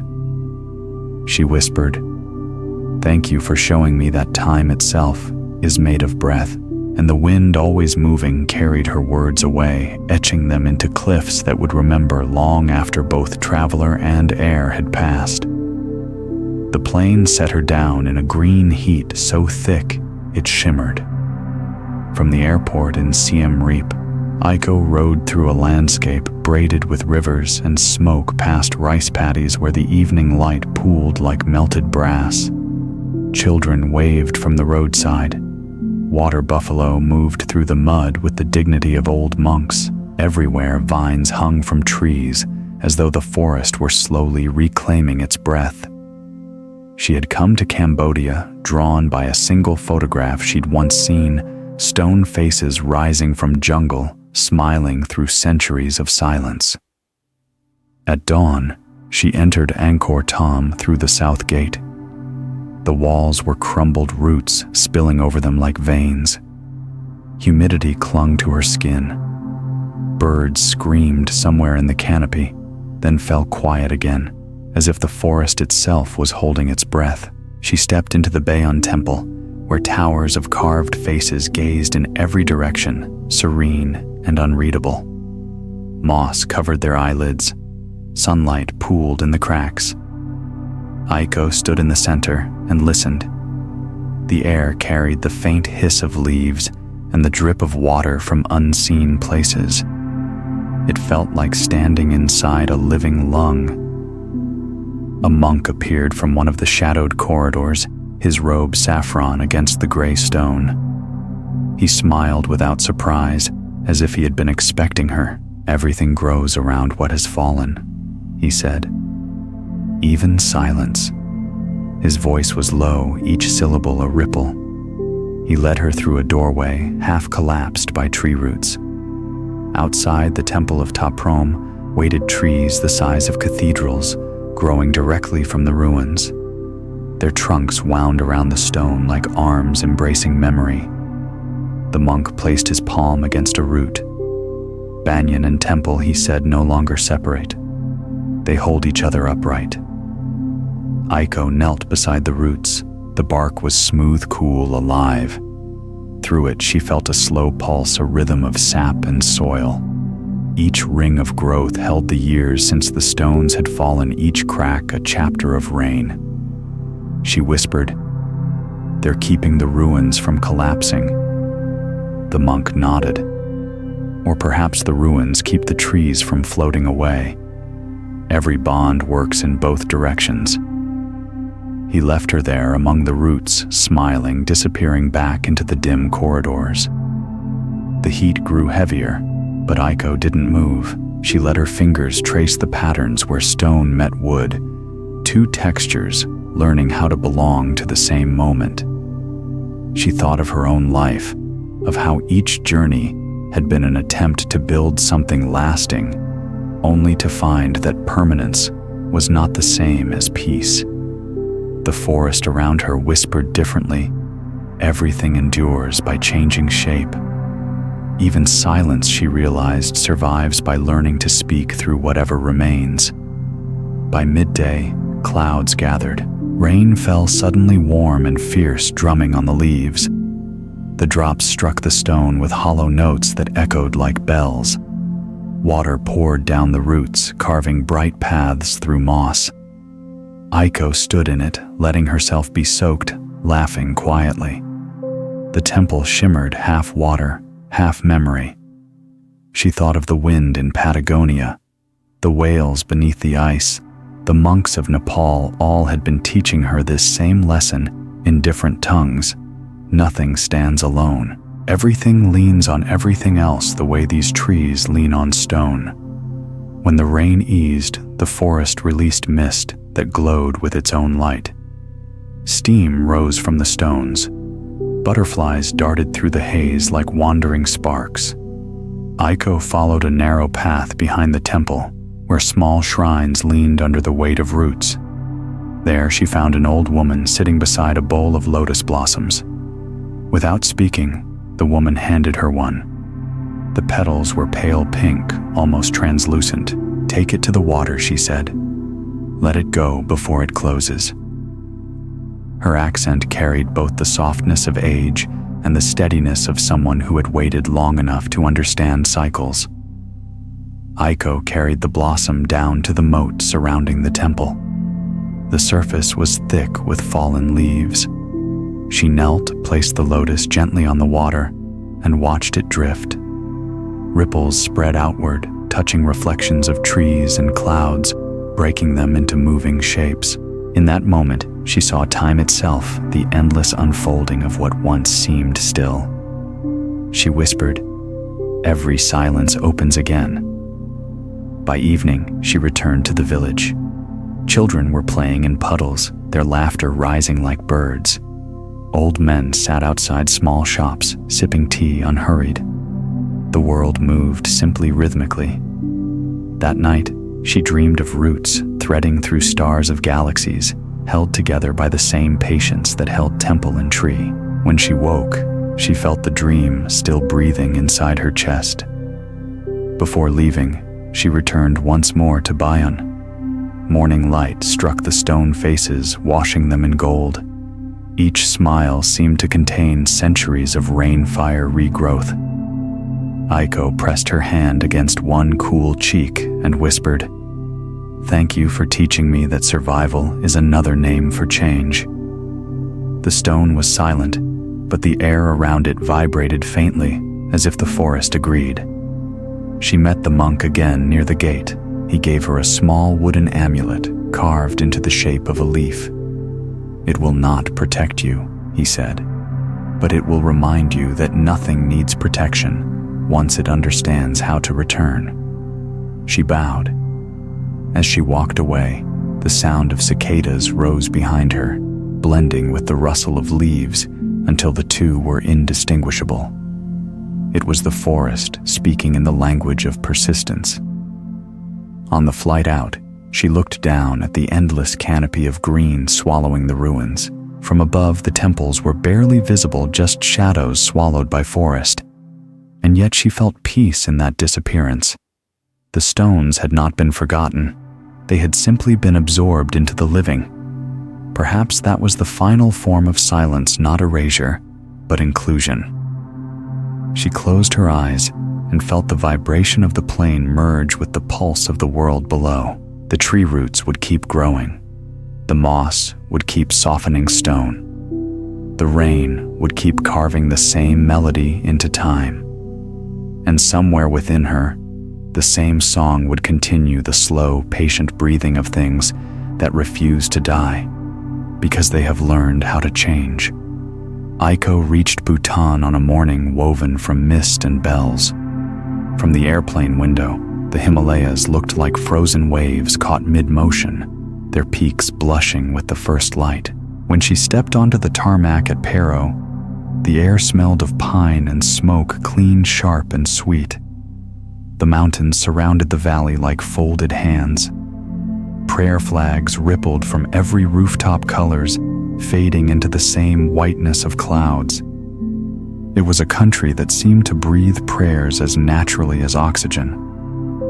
Her host, a monk named Dorja, met her at the small monastery perched above the valley. His robe fluttered like a flame in slow wind. Each flag, he said, pointing to the streamers strung across the courtyard, is a voice set free. The wind carries it to every being that still suffers. He handed her a square of cloth printed with faded script. Add your breath to this. When you let go, the air will remember. She spent her first days walking through villages where wooden houses leaned into hillsides painted with wheat and marigolds. Children chased her, their laughter rising like birds startled into flight. Every path led upward to monasteries clinging to cliffs, to shrines guarded by junipers, to places where clouds moved through the streets like wandering souls. The wind never stopped. It tugged at her scarf, pressed through windows, rattled chimes. It was not restless. It was alive. One afternoon, Dorja took her to a high ridge where thousands of flags fluttered on tall bamboo poles. From a distance, they looked like an ocean of color caught mid-wave. These will fade, he said, but the prayers do not. Cloth decays. Compassion does not. He held up one frayed flag, its threads breaking apart in sunlight. When the wind tears this, the prayer becomes invisible. That is when it truly begins. Aiko tied her small flag among them. The fabric caught the breeze, instantly trembling, as if impatient to speak. She watched it twist, lift, then vanish into a blur of movement among thousands. For a moment, she felt the world itself inhaling through those colors. She closed her eyes. The wind brushed her face with a warmth that seemed to come from nowhere and everywhere. Dorja whispered, "When you send kindness into the air changes shape." Later, they climbed to the Tiger's Nest Monastery, carved into a cliff face so sheer it looked impossible. The path wound through pine forest, then opened suddenly onto a view that stole her breath, clouds curling around the walls of the temple horns, sounding faintly from above. The wind smelled of snow and incense. Each gust carried the faint ringing of bells. Dorja stopped and said, "Sound travels faster at this height. That's why prayers whispered here reach far places." Inside the monastery was dim and warm. Butter lamps flickered in alcoves.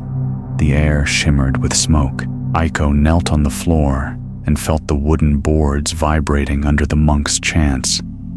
The rhythm was slow, circular, eternal. She closed her eyes and let the vibrations fill her bones. The sound wasn't outside her anymore. It was breathing through her ribs, through her pulse. She thought of the whales' songs, the wind in Patagonia, the roots of Cambodia, all forms of the same current moving through creation. Compassion, she realized, was not an emotion. It was motion itself, the movement of silence through the living. When they descended, twilight painted the cliffs violet. Mist rose from the valley soft as the inside of a sigh. Dorja paused beside a tree strung with more flags faded to near transparency. "These are old," he said, "from pilgrims who came before you." The cloth was barely there, just threads twisting like veins of light. Aiko touched one and felt it crumble between her fingers. Yet even as it fell apart, the wind caught the fibers and lifted them away. "Gone?" she asked. Dorja shook his head. "Free." That night, she sat alone outside her small room, watching the valley flicker with scattered fires. The wind whispered across the rooftops, brushing the flags so that they whispered back a conversation too soft for translation. She thought of everyone she had met on her journey, every lesson the world had breathed through her stillness, surrender, change. Now the message was different movement as compassion. The flags were not static symbols. They were constant givers releasing love grain by grain into air that never kept it. She took out her journal and wrote, "Maybe the heart is a prayer flag, too torn and fluttering, but still speaking kindness into every gust that passes." Before dawn, Dorje woke her. "Come," he said. "The wind is changing." They climbed again to the ridge where her flag hung. Morning light poured through clouds, painting the mountains in gold. The valley below was a river of mist. The wind was fierce, carrying the chill of snow and the scent of cedar. Her flag had already begun to fray. Tiny threads danced away like sparks. "It's vanishing," she murmured. Dorje smiled. "It's becoming what it prayed for." He pulled from his robe a small spindle of new flags. "Take these," he said. "Wherever you go, release one when you find a place that needs silence." She bowed, touched by the weight of the gesture. The flags were light as breath, yet somehow they felt heavy with purpose. As she began her descent into the valley, the wind surged behind her strong enough to lift her hair. The sky blazed blue. The mountains glowed with morning. She paused and turned back. The flags rippled high above colors flashing against the sun. For the first time, she didn't see fabric. She saw motion made visible, compassion made visible. She whispered, "May I learn to move like that, never holding, never ending." The wind answered with a single long gust that carried down the slope, rustling through grass, through pine, through her coat. She closed her eyes and felt it pass through her chest, leaving her lighter than before. The sound it made was not a word, not a song, just a pulse of air that felt exactly like a heartbeat shared between sky and earth. When she reached the road, the wind had already quieted. Prayer flags still flickered in the distance, their colors blending into horizon. She held one of Dorje's new flags in her hand and smiled. She didn't know where the road would take her next, only that wherever she went, the air itself would recognize her. She had become part of its endless conversation, and as she walked toward the waiting bus, the valley exhaled and the flags above answered. The world breathing with her whispered back the lesson she had come to learn. What we release in kindness never disappears. It travels forever, riding the invisible thread between winds. The ferry from Athens sliced through the Aegean like a slow blade of light. The sea stretched in every direction, blue upon blue, each shade dissolving into the next, until horizon and water became one continuous breath. Aiko stood at the rail, her hair whipped across her face, salt drying on her lips. She could taste the memory of centuries in that salt, the laughter of sailors, the prayers of exiles, the echo of voices long gone. Somewhere ahead lay the island of Naxos, where the ruins of forgotten temples waited by the shore, half buried in sand, half worshipped by the wind.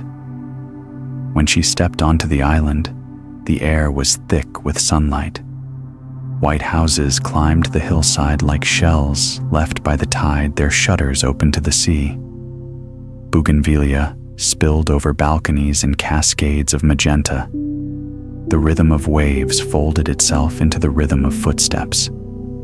Everything shimmered the sea, the walls, even the silence. She found lodging in a small stone house overlooking the harbor. The owner, an old fisherman named Nikos, spoke little English, but his eyes carried the kindness of someone who had spent a lifetime listening to water.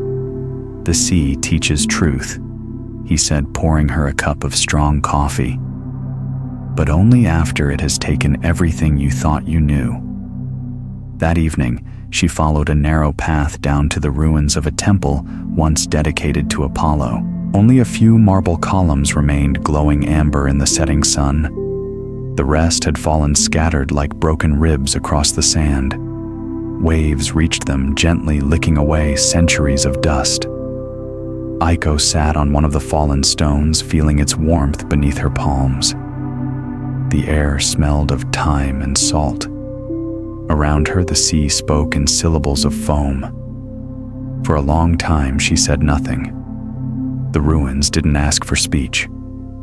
They existed as proof that beauty could survive even after form had surrendered.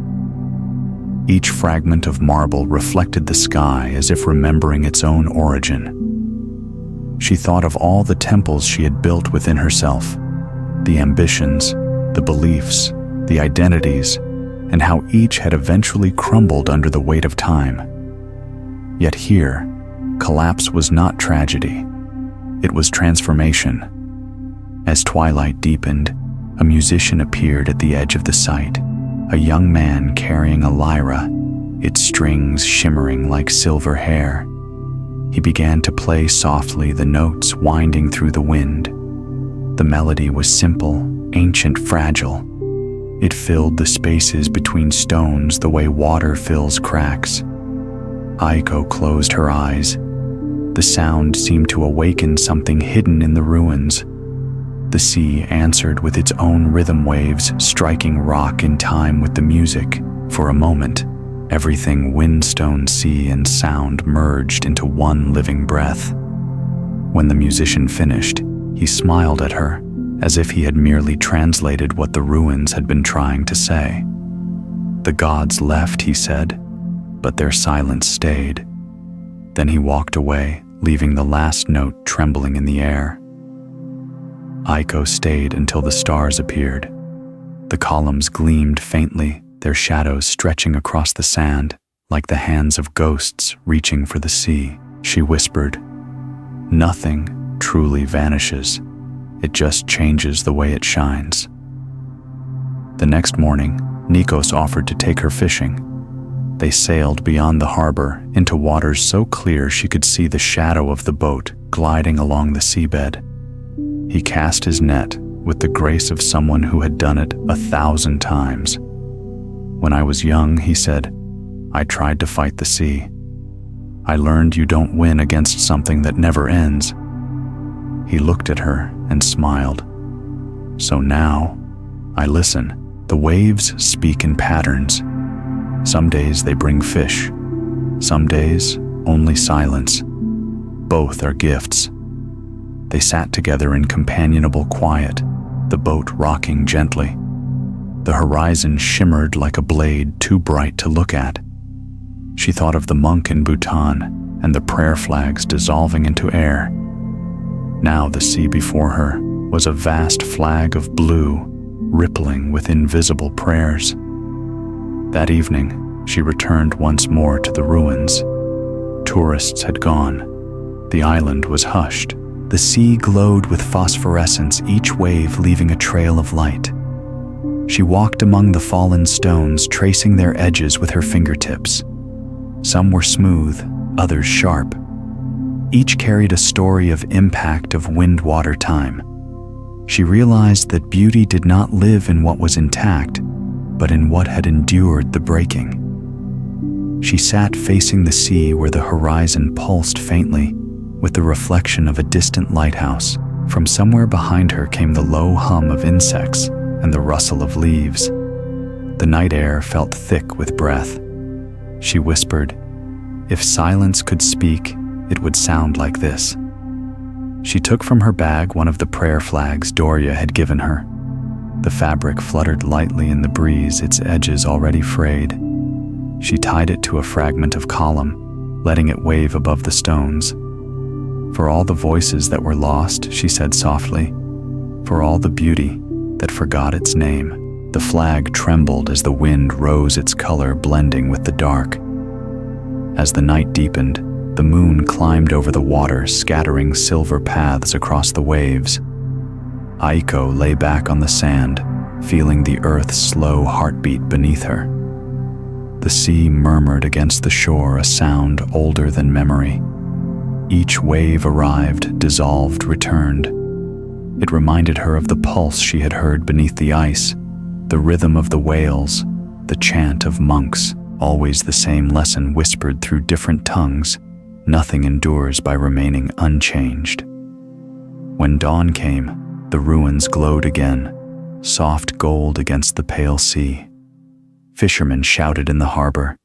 Bells rang from a white church on the hill. Aiko rose, brushed sand from her hands, and bowed to the columns. The marble was cool now, but alive with light. She smiled. "You never fell," she said quietly. "You just learned how to lie down." As she walked back toward the village, the wind carried the sound of the lyra once more distant, uncertain whether it came from memory or the sea itself. She paused, listening until it faded into the surf. Then she whispered, "Thank you for showing me that even ruins breathe." The waves replied with their endless repetition, the same words spoken in every language return.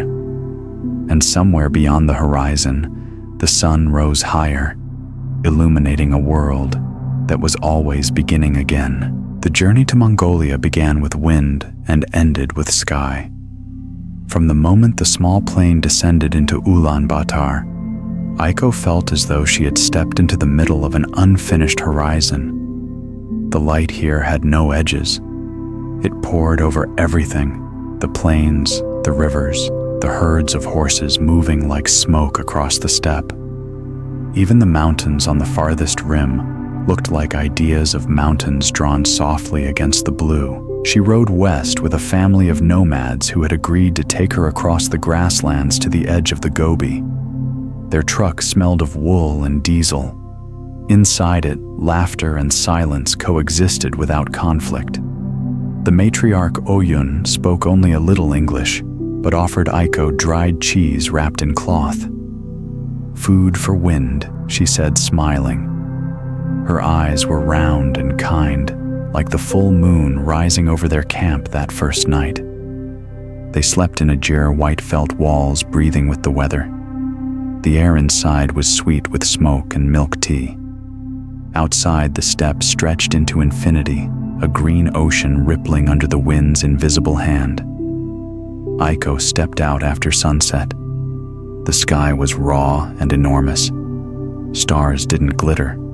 They burned, millions of them close enough to touch. She thought of the desert in Morocco, of the same stars viewed from another corner of Earth, and realized that light travels so far only to find itself reflected in countless eyes. The thought made her dizzy with tenderness. In the morning, Oyun's husband Batu saddled 2 horses. "You ride," he said, placing reins in Aiko's hands.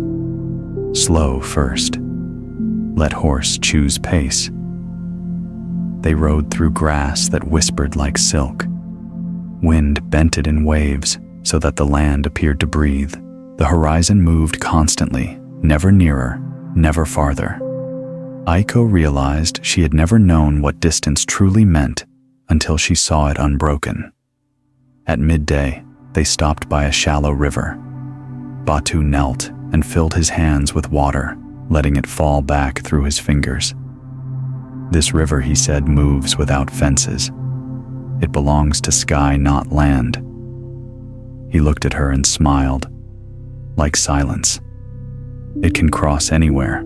That afternoon, they reached a gathering of nomads celebrating the season's migration. Gers formed a loose circle around a field where horses raced in clouds of dust. Drums echoed across the plain.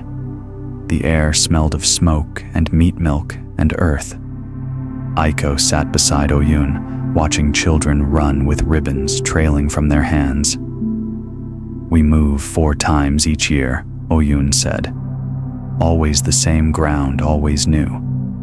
The steppe is never finished." As the sun dropped low, musicians began to sing. The song rose and fell in long, bending notes that seemed to come from the sky itself. It was throat singing. Oyun explained a harmony of overtones, one voice carrying 2 melodies at once. Aiko felt the sound vibrate in her bones. It reminded her of the whales in the Arctic, the way their voices filled not air, but water. Here, the same resonance filled the endless sky.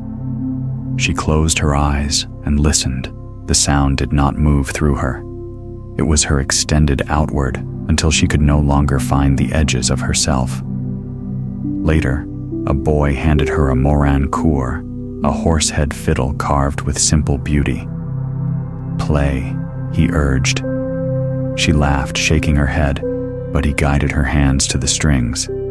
When she drew the bow, the sound came rough at first, then softened into a trembling note that felt older than the language she spoke. The boy nodded. "Good. That is sky speaking through you." That night, she lay outside the jur, wrapped in a blanket of felt. The grass whispered around her, and somewhere in the dark, a herd of horses passed their hooves muffled like distant drums. Above her, the Milky Way arched in white fire. The stars seemed closer than her own heartbeat. She thought of everything she had learned, the wind that shapes stone, the roots that hold temples, the whales that sing to the ice. All of it felt connected by this same vast thread, the one that carried prayers across Bhutan's mountains, that carried songs across the steppe. She whispered to the sky, "If everything belongs, then nothing is lost." Before dawn, Batu woke her. "Come," he said. "There is a place where the world begins." They rode in silence across the sleeping grasslands until the eastern horizon blushed with light. At the top of a small hill stood a shrine made of stones and blue scarves, an ovu. The wind circled it endlessly, tugging at the ribbons so they fluttered like living breath. Batu dismounted and walked 3 times around the shrine, murmuring prayers to the morning. Aiko followed. The air shimmered with cold clarity. When they finished, Batu handed her a small pebble. "You must leave one thing behind," he said. She placed it carefully on the pile, feeling its weight disappear among the others. "Now take one from the ground," he added. She picked up another smooth, pale worm from the earth. "This," he said, "is the steppe's gift. We always exchange." As the first rays of sun touched the plains, the sky flared gold. Horses neighed in the distance. The entire land seemed to awaken as one body. Aiko closed her eyes and felt the wind sweep through her, carrying the scent of grass and fire, carrying her heartbeat across miles of open air. She realized that the silence she had been following all these months was not hidden in monasteries or deserts or oceans. It was this, the quiet between breaths of a living world too vast to be contained by language. When she opened her eyes, Batu was watching her. "You understand?" he asked. She nodded slowly. "Silence has no borders," she said. He smiled. "Good. Then you can travel anywhere." They rode back toward the camp, the sun climbing higher, turning the plains to gold. The wind moved beside them, playful, endless, familiar. Aiko's heart felt light enough to lift from her chest. She thought of the small pebble she carried in her pocket, the gift of the steppe, and knew it was more than stone. It was proof that everything in the world belongs to everything else. That evening, as she prepared to leave, Oyun pressed a strip of embroidered cloth into her hand. "For journey," she said. "When you look at this, remember the sky that has no walls." Aiko bowed. The wind tugged at the edges of the jir, as if impatient to continue the conversation. When the truck began to roll across the grasslands, she looked back. The jurs grew smaller. The horses blurred into dots. The sky swallowed everything. The sound of wind filled her ears, vast and tender. She whispered, "Thank you for teaching me that belonging is not a place, but an openness." And the wind, faithful as breath, carried her words away into its endless blue, where they would travel forever, never captured, never lost. The air over the Amazon trembled with humidity, even before the plane touched down. From above, the rainforest looked infinite, a green ocean rippling under mist stitched with silver rivers that curved like veins through an enormous body. When Aiko stepped into the heat, the air felt alive, thick with scent, wet earth fruit decay birth. Everything here was breathing everything in motion. The silence she carried from Mongolia dissolved instantly, absorbed into the dense hum of life. She traveled by boat upriver with a small group of researchers. The vessel moved slowly, its motor swallowed by the chorus of insects. Birds flared across the canopy in flashes of turquoise and gold. The river itself seemed to murmur a low, constant sound, part heartbeat, part whisper. "The forest never sleeps," said Elena the biologist, guiding her. "Every leaf is awake." After hours of winding through green labyrinths, they reached a floating lodge tethered to the bank.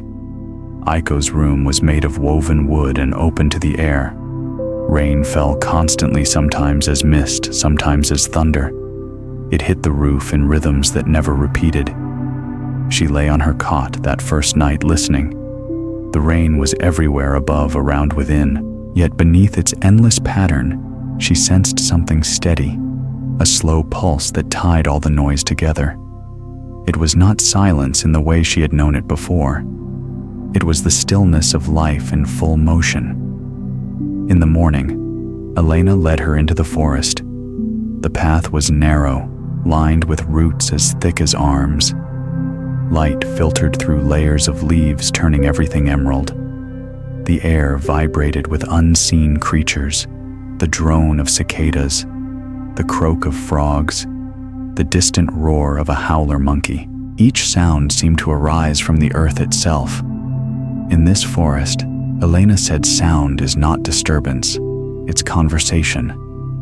They stopped beside a massive kapok tree, its trunk buttressed like the walls of a cathedral.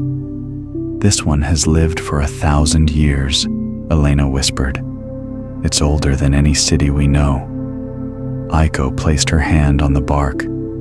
The surface was rough, cool, but alive. She felt faint vibrations under her palm, tiny movements of water insects' breath. For a moment, she imagined the tree inhaling the same air she did, sharing its rhythm. "It's breathing with you," Elena said softly, as if reading her thoughts. As they walked deeper, the forest grew darker, the air thicker. Rain began again, sudden and wild. Water poured from leaves, turning the path to mirrors. Aiko lifted her face to the downpour. The drops struck her skin like drumbeats. She laughed, unable to tell whether she was being cleansed or rewritten. Around her, the forest shimmered alive with motion. Each drop that fell became sound, and every sound returned to silence the instant it landed. They found shelter under a canopy of vines. Elena crouched and pointed to a small pool forming in the roots. "Watch," she said.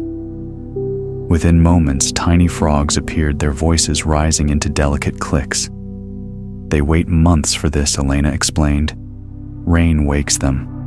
Then they sing until the water disappears again." Aiko watched the ripples widen, the frogs vibrating like living jewels.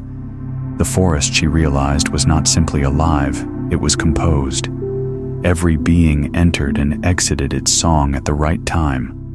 No conductor, no chaos, only balance.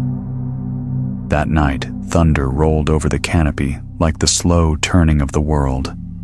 Lightning illuminated the trees in pulses of white.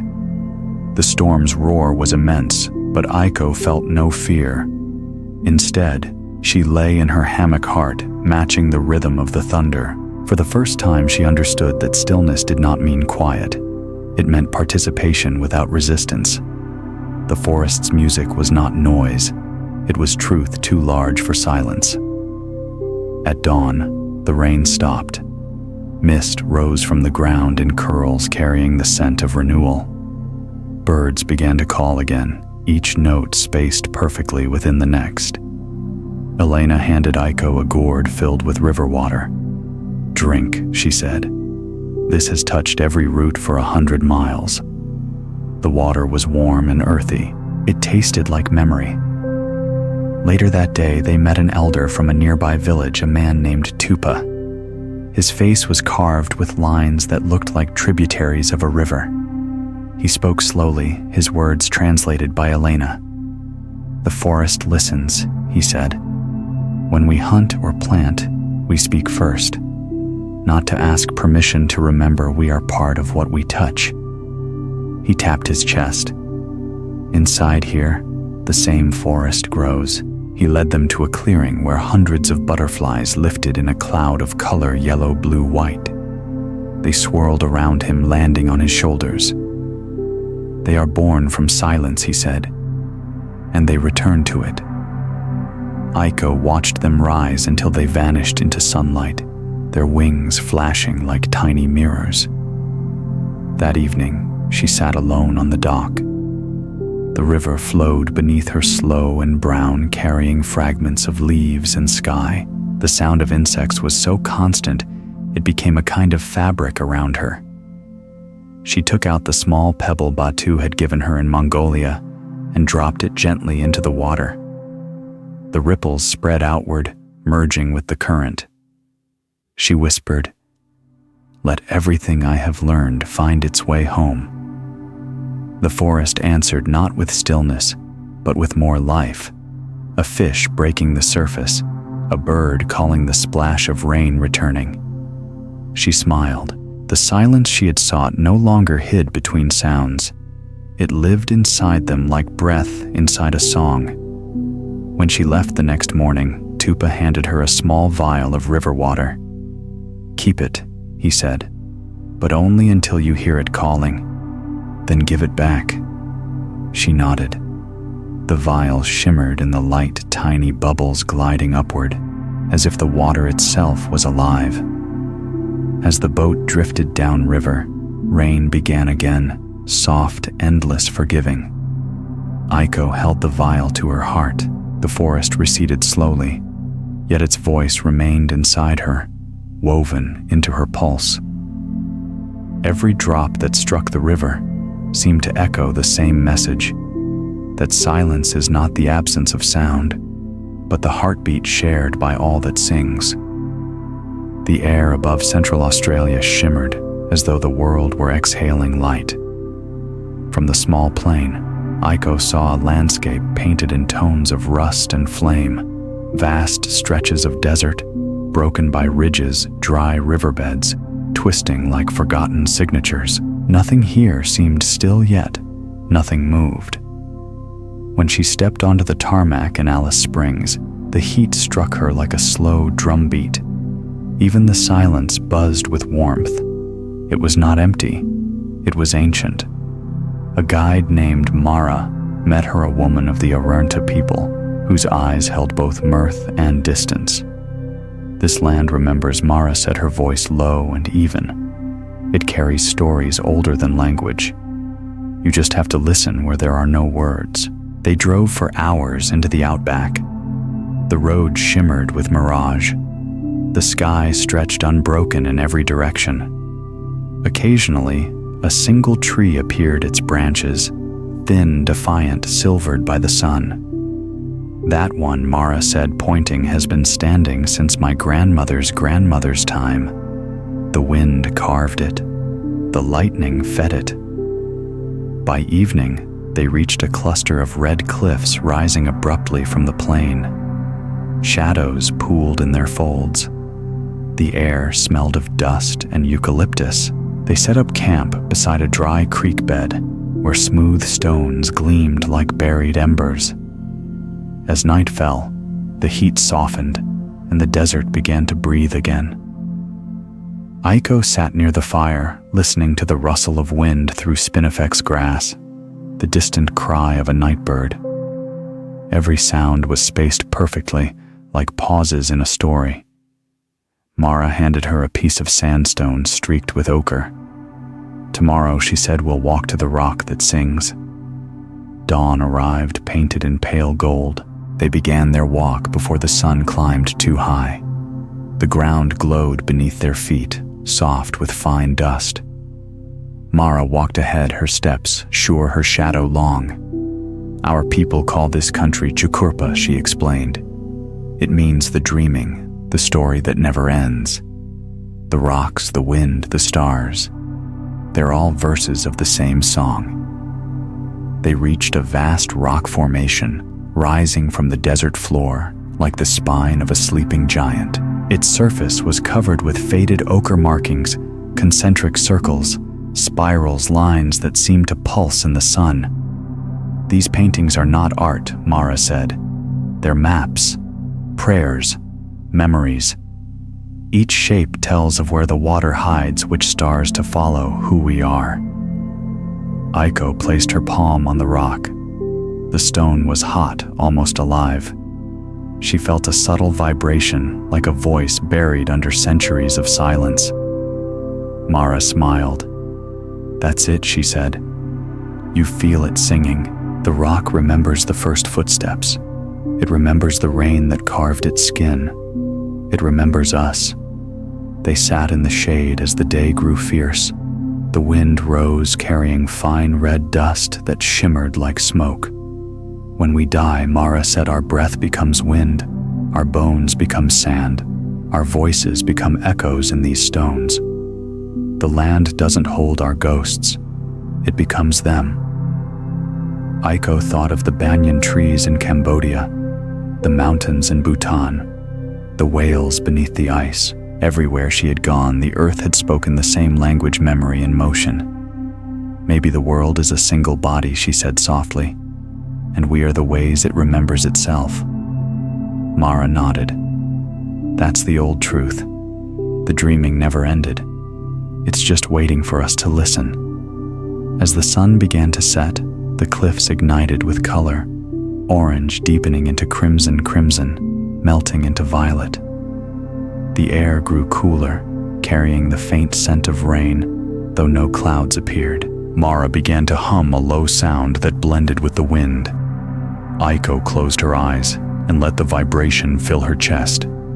It was not melody, but continuity, the same hum she had felt beneath the whales' songs, the monks' chants, the wind's breath, the pulse of existence itself unchanged across continents. When night came, the desert unveiled its stars. They spilled across the sky so brightly that the sand seemed to reflect them. Mara pointed toward a constellation shaped like a river. "That's the emu in the sky," she said. "When it disappears, we know the eggs have hatched." She smiled. "Everything above tells us how to live below." They lay on their backs, watching meteors streak across the dark. The ground radiated warmth through the thin blanket beneath them. Aiko whispered, "The earth feels awake." Mara replied, "It never sleeps. Even when you can't see it, it's still dreaming." Before dawn, Mara woke her. The desert was quiet, the air cool and sharp. They climbed a nearby ridge. The first light touched the horizon, turning the rocks to bronze. In the distance, a single crow called a solitary note that dissolved into the wind. "There," Mara said. "That's the day being born." She gave Aiko a small pouch filled with red dust. "For you. When you reach your next place, scatter it. That way this land will know where you've been." Aiko thanked her, touched by the simplicity of the gift. She opened the pouch slightly and let a few grains fall onto her palm. They glowed in the early light, the color of heartbeat and memory. She whispered, "I'll carry this song with me." Mara smiled. "Good. Just remember the song is already carrying you." As the sun rose higher, they began their walk back to camp. The air shimmered again, the land breathing heat. Behind them, the cliffs stood silent, but Aiko could still feel the vibration through the soles of her feet, a deep, patient hum, older than words. It was not the sound of something moving, but of something that had been moving forever. When they reached the jeep, she turned once more to the horizon. The sky stretched unbroken red earth glowing beneath it.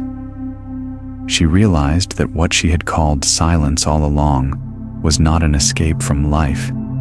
It was life remembering itself through her. She whispered a final thanks to the land, opened her hand, and let the remaining dust scatter into the wind. The grains rose, caught the light, and vanished into the blue. For a moment, the world seemed to pause, red gold alive, and in that stillness, Aiko understood the earth itself was speaking through her breath. And when she exhaled, it answered.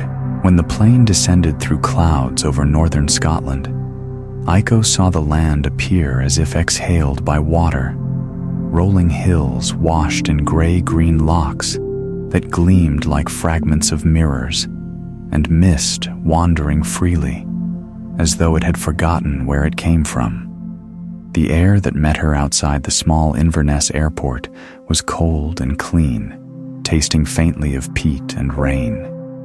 It felt both new and old, as if every breath she took was borrowed from someone who had lived here centuries before. She rented a car and drove north into the Highlands, following a road that wound between cliffs veiled in fog.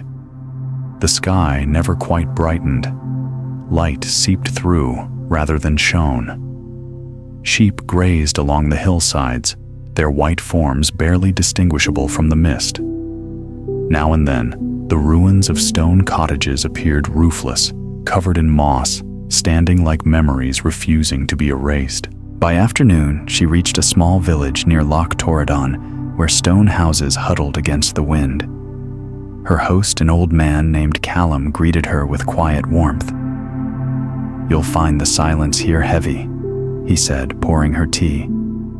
"It doesn't ask to be filled." His accent was thick, each word shaped by weather. That evening she walked to the edge of the loch. The water lay still, smooth as glass, reflecting the low sky. A single heron stood motionless near the reeds. Rain began as a whisper spreading across the surface in tiny rings. Aiko raised her face to it, eyes closed. The droplets were cold but gentle, each one striking the water and disappearing instantly.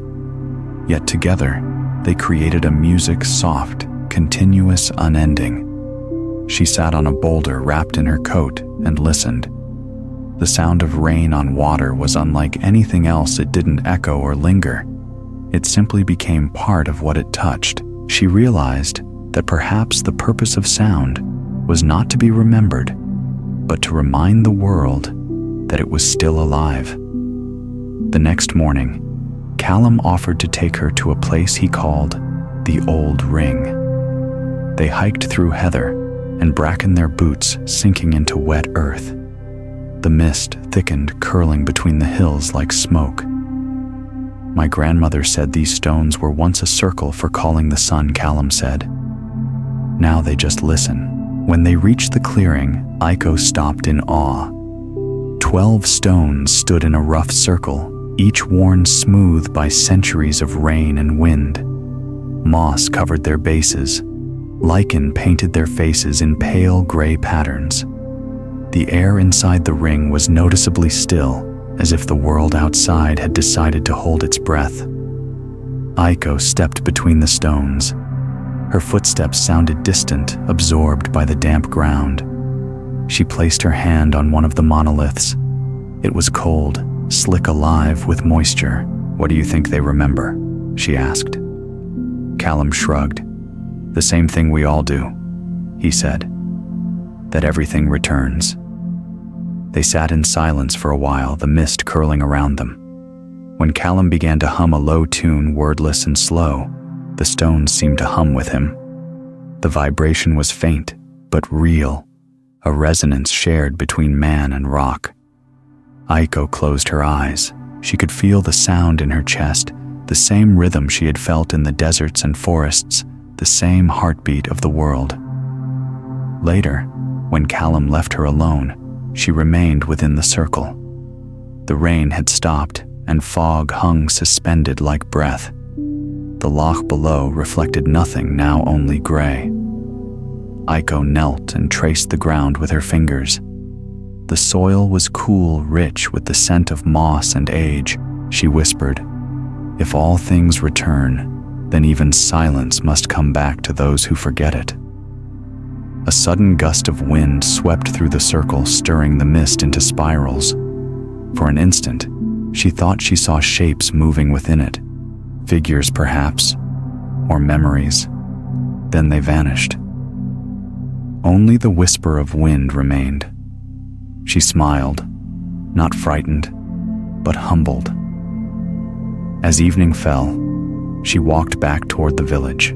The path glowed faintly in the last light, and the smell of wood smoke drifted through the air. Callum waited outside his cottage, pipe in hand. "Did they speak to you?" he asked. She nodded. Not in words. He chuckled. "That's how you know they're telling the truth."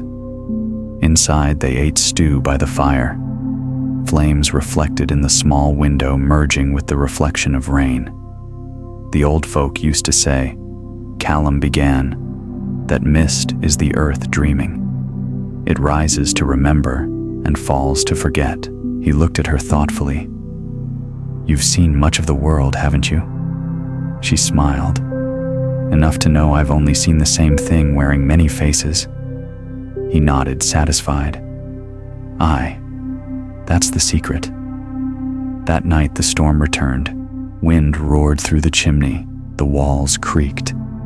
Aiko lay awake, listening to the rain drumming on the roof. Between thunder and wind, she heard something softer, the sound of the loch breathing.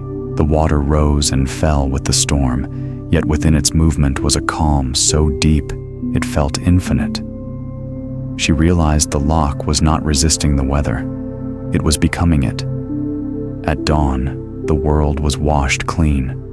The mist had lifted, leaving the air sharp and blue. Aiko walked once more to the water's edge. The loch mirrored the sky perfectly, every cloud a reflection. She took from her pocket the small vial of Amazon river water. It had traveled with her across oceans and deserts, always waiting. She opened it and poured its contents into the loch. The two waters merged instantly, indistinguishable. "Now you're home," she whispered. The breeze rose, scattering ripples across the surface. Each ring expanded outward until it dissolved into stillness. Aiko felt something inside her do the same. The mist began to return from the hills, drifting down, slowly folding itself over the loch once more. She smiled. "Of course," she murmured. "Everything circles back." When she turned to leave, the first drops of new rain fell light and hesitant. The earth released its scent, a mingling of stone water and time. She walked through it calmly, her coat heavy with moisture, her heart light.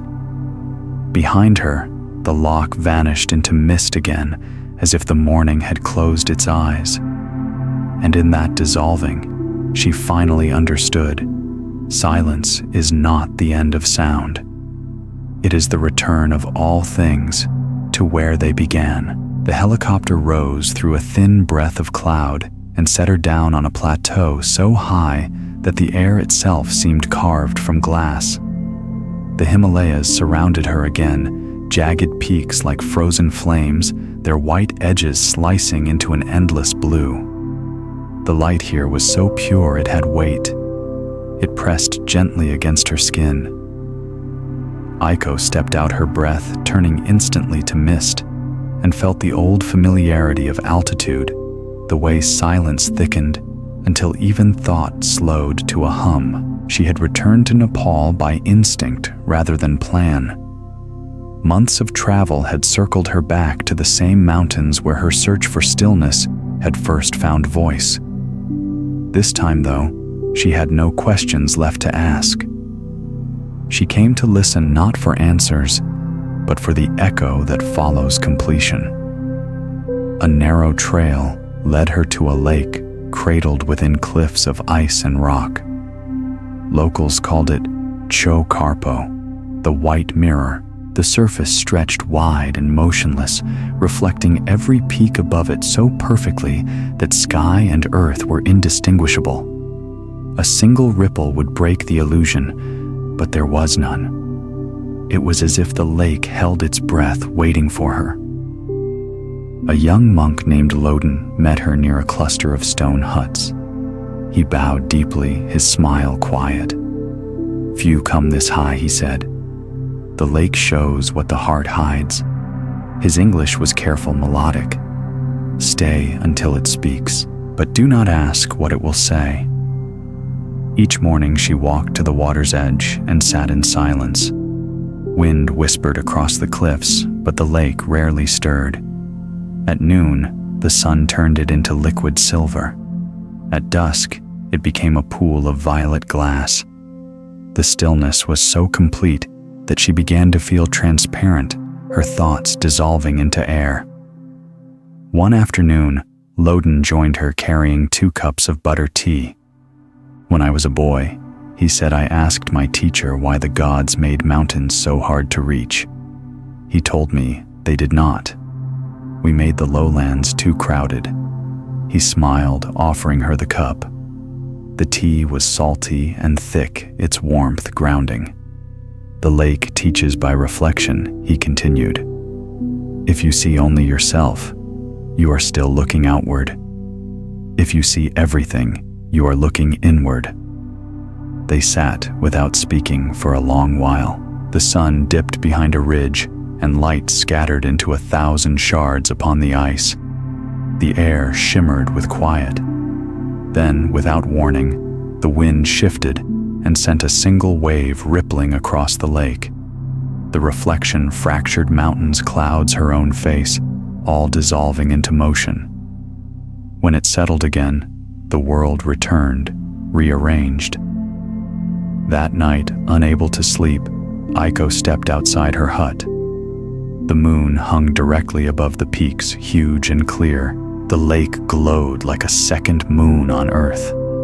She walked toward it barefoot, the ground cold and sharp beneath her feet. Mist coiled over the surface. When she knelt, the reflection greeted her, not the woman she remembered, but something quieter. Her face seemed carved from moonlight, her eyes deep as the water itself.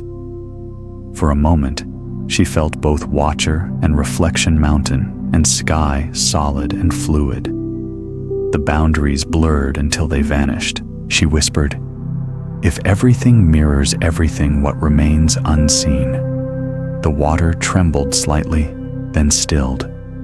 The answer came not as sound, but as sensation, a pulse through her chest that spread outward like a wave through glass.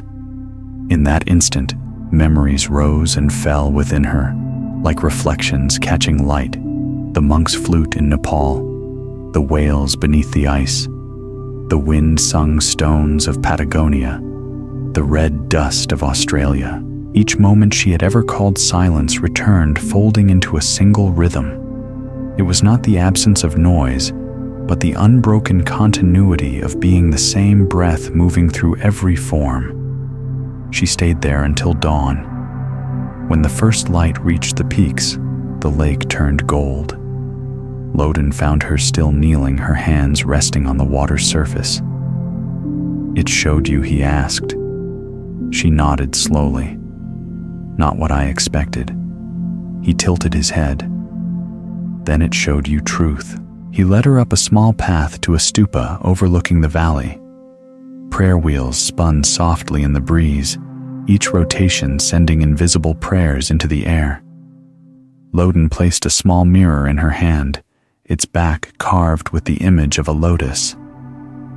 "When you look into this, remember what the lake taught. The reflection is never separate from what reflects it." As she prepared to leave, clouds gathered over the peaks. The wind carried flakes of snow, first a few, then many. The world turned pale, soft, weightless. Loden lifted his face to the falling snow and laughed. "Even the sky is shedding what it no longer needs." Aiko smiled. She held out her palm. A single flake landed and melted instantly. "Everything that falls returns," she said. "Yes," he replied, "even silence when it's ready." Back at the lake, she took the pouch of red dust that Mara had given her in the desert. Opening it, she sprinkled a handful into the water. The grains spread slowly, spiraling beneath the surface like tiny suns. The reflection shimmered, then grew still again. It was no longer perfect. The dust had softened its edges.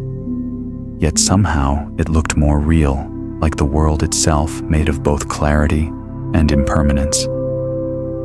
She whispered, "Let this place remember me, as I remember it."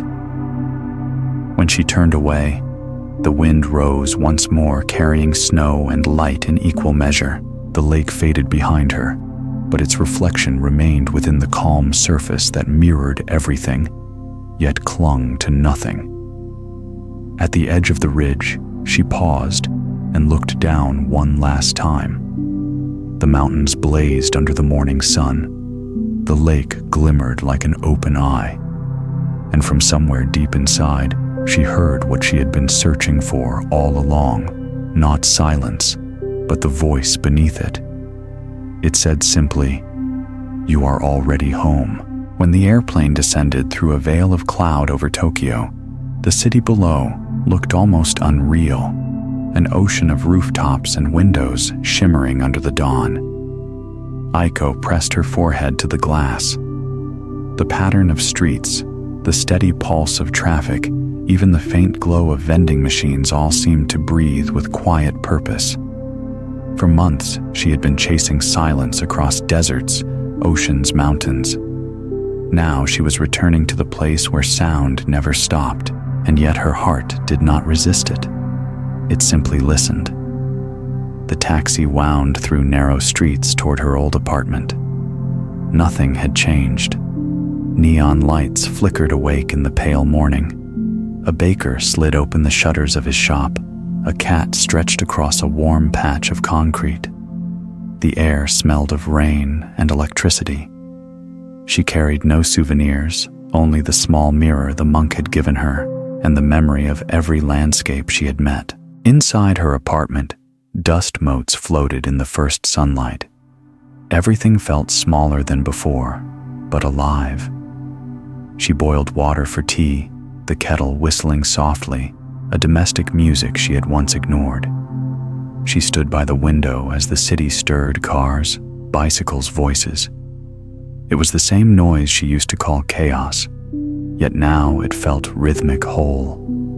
Each sound entered, lived briefly, and passed on, no different from the wind, no different from the ocean. Later, she walked to a small park near the river. The cherry trees were bare, their branches black against the winter sky. On a bench sat an elderly man feeding pigeons. "Cold morning," he said with a smile. She nodded. "But the light is kind." He chuckled. "Yes, it always forgives." Children ran by their laughter, scattering the pigeons. Aiko watched the birds rise and fall, wings catching sunlight like silver threads. The moment opened inside her, vast, simple, without demand. Every sound, every breath, every heartbeat of the city folded into a single awareness. She whispered, "So this is silence." She returned home and began to unpack the few things she carried: the wooden amulet from Cambodia, the small pebble from the Mongolian steppe, the mirror from the Himalayas. Each object held a vibration of the place it came from, but none of them spoke of distance. They spoke of continuity. She placed them on her table, arranging them not as relics, but as reminders that the sacred lives where attention dwells. In the evenings, she resumed teaching meditation at a local center. Her students were office workers, students, parents, people who came seeking escape from the noise of their lives. On the first day, she simply asked them to listen, not to silence, but to everything: the hum of lights, the shuffling of clothes, their own breathing. "Don't separate the sacred from the ordinary," she told them. "Stillness isn't elsewhere. It's the space already here between one heartbeat and the next." Weeks passed. She found joy in small things, the way light poured through the steam rising from her cup, the sound of rain tapping on the balcony railing, the gentle nod of strangers on the street. She no longer longed for distant mountains or temples. The mountains were in the clouds above the skyscrapers. The temples were in every quiet act of kindness. She witnessed a hand steadying another on the subway, a shopkeeper bowing to a departing customer, a mother soothing her child's cry. One afternoon, she visited the river again. It had rained all morning, and now the water carried reflections of gray sky and street lamps. She took the small mirror from her pocket and held it to the surface. Her reflection merged with the rippling water and the drifting clouds. She smiled at the imperfection of it, how the image broke and healed with every wave. A boy nearby dropped his toy into the current and cried out. Without thinking, Aiko stepped into the shallow water, caught it, and handed it back. He grinned through his tears. "Thank you," he said before running off. She watched the ripples spread from where she'd stepped. For a moment, she saw her entire journey mirrored there. The desert winds, the Arctic whales, the trees of Norway, the roots of Cambodia, the sky of Mongolia. All of them moving together, circling back into this single gesture of kindness. That evening, as the city lit up, she walked home through Shinjuku's neon haze. Rain began again, soft and luminous, blurring every reflection into watercolor. Umbrellas bloomed like flowers. She passed a window and caught her reflection. Just a woman among thousands, her face calm, her steps unhurried. For the first time, she recognized herself not as seeker, but as witness, someone through whom the world spoke and listened at once. When she reached her door, she paused and looked at her hands. The faint red dust from Australia still clung to the creases of her travel bag, invisible but present. She smiled. "You've made it home too." Inside, she sat at her small table, lit a candle, and opened her notebook. On the first blank page, she wrote, "Silence is not the absence of sound, but the presence that hears it. Wherever I stand, the world breathes with me. I need go nowhere to arrive." She closed the notebook, letting the flame's reflection dance across the window. Outside, the rain thickened, drumming softly, a heartbeat for the city. She watched the candle flicker, then leaned forward and blew it out. Darkness settled gently, full of light, unseen. In that quiet moment, she realized she had completed the circle, not by leaving the world, but by finally belonging to it. Every journey she had taken had been a path leading back to this, the ordinary light that needs no temple, the simple breath that joins her to everything. And as the sound of rain merged with the hum of life outside, Aiko whispered the words that had followed her across oceans and deserts, now fully understood. "I am the silence I was seeking." The city exhaled with her, and the world, for a breathless instant, felt whole.